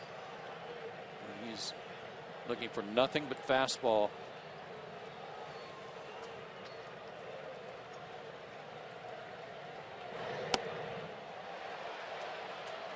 No swing. 1 ball, 1 strike.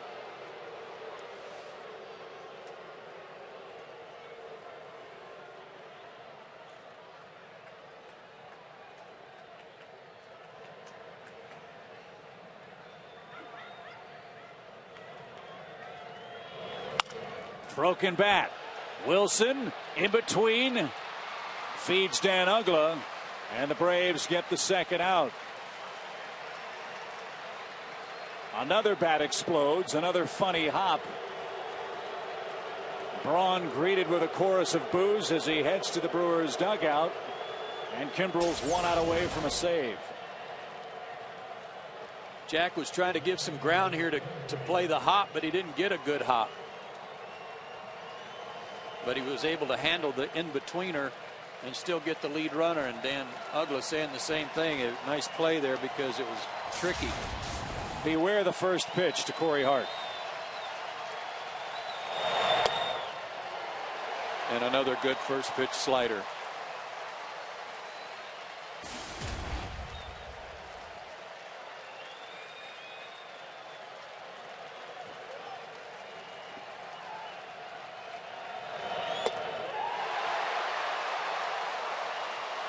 Oh, 2.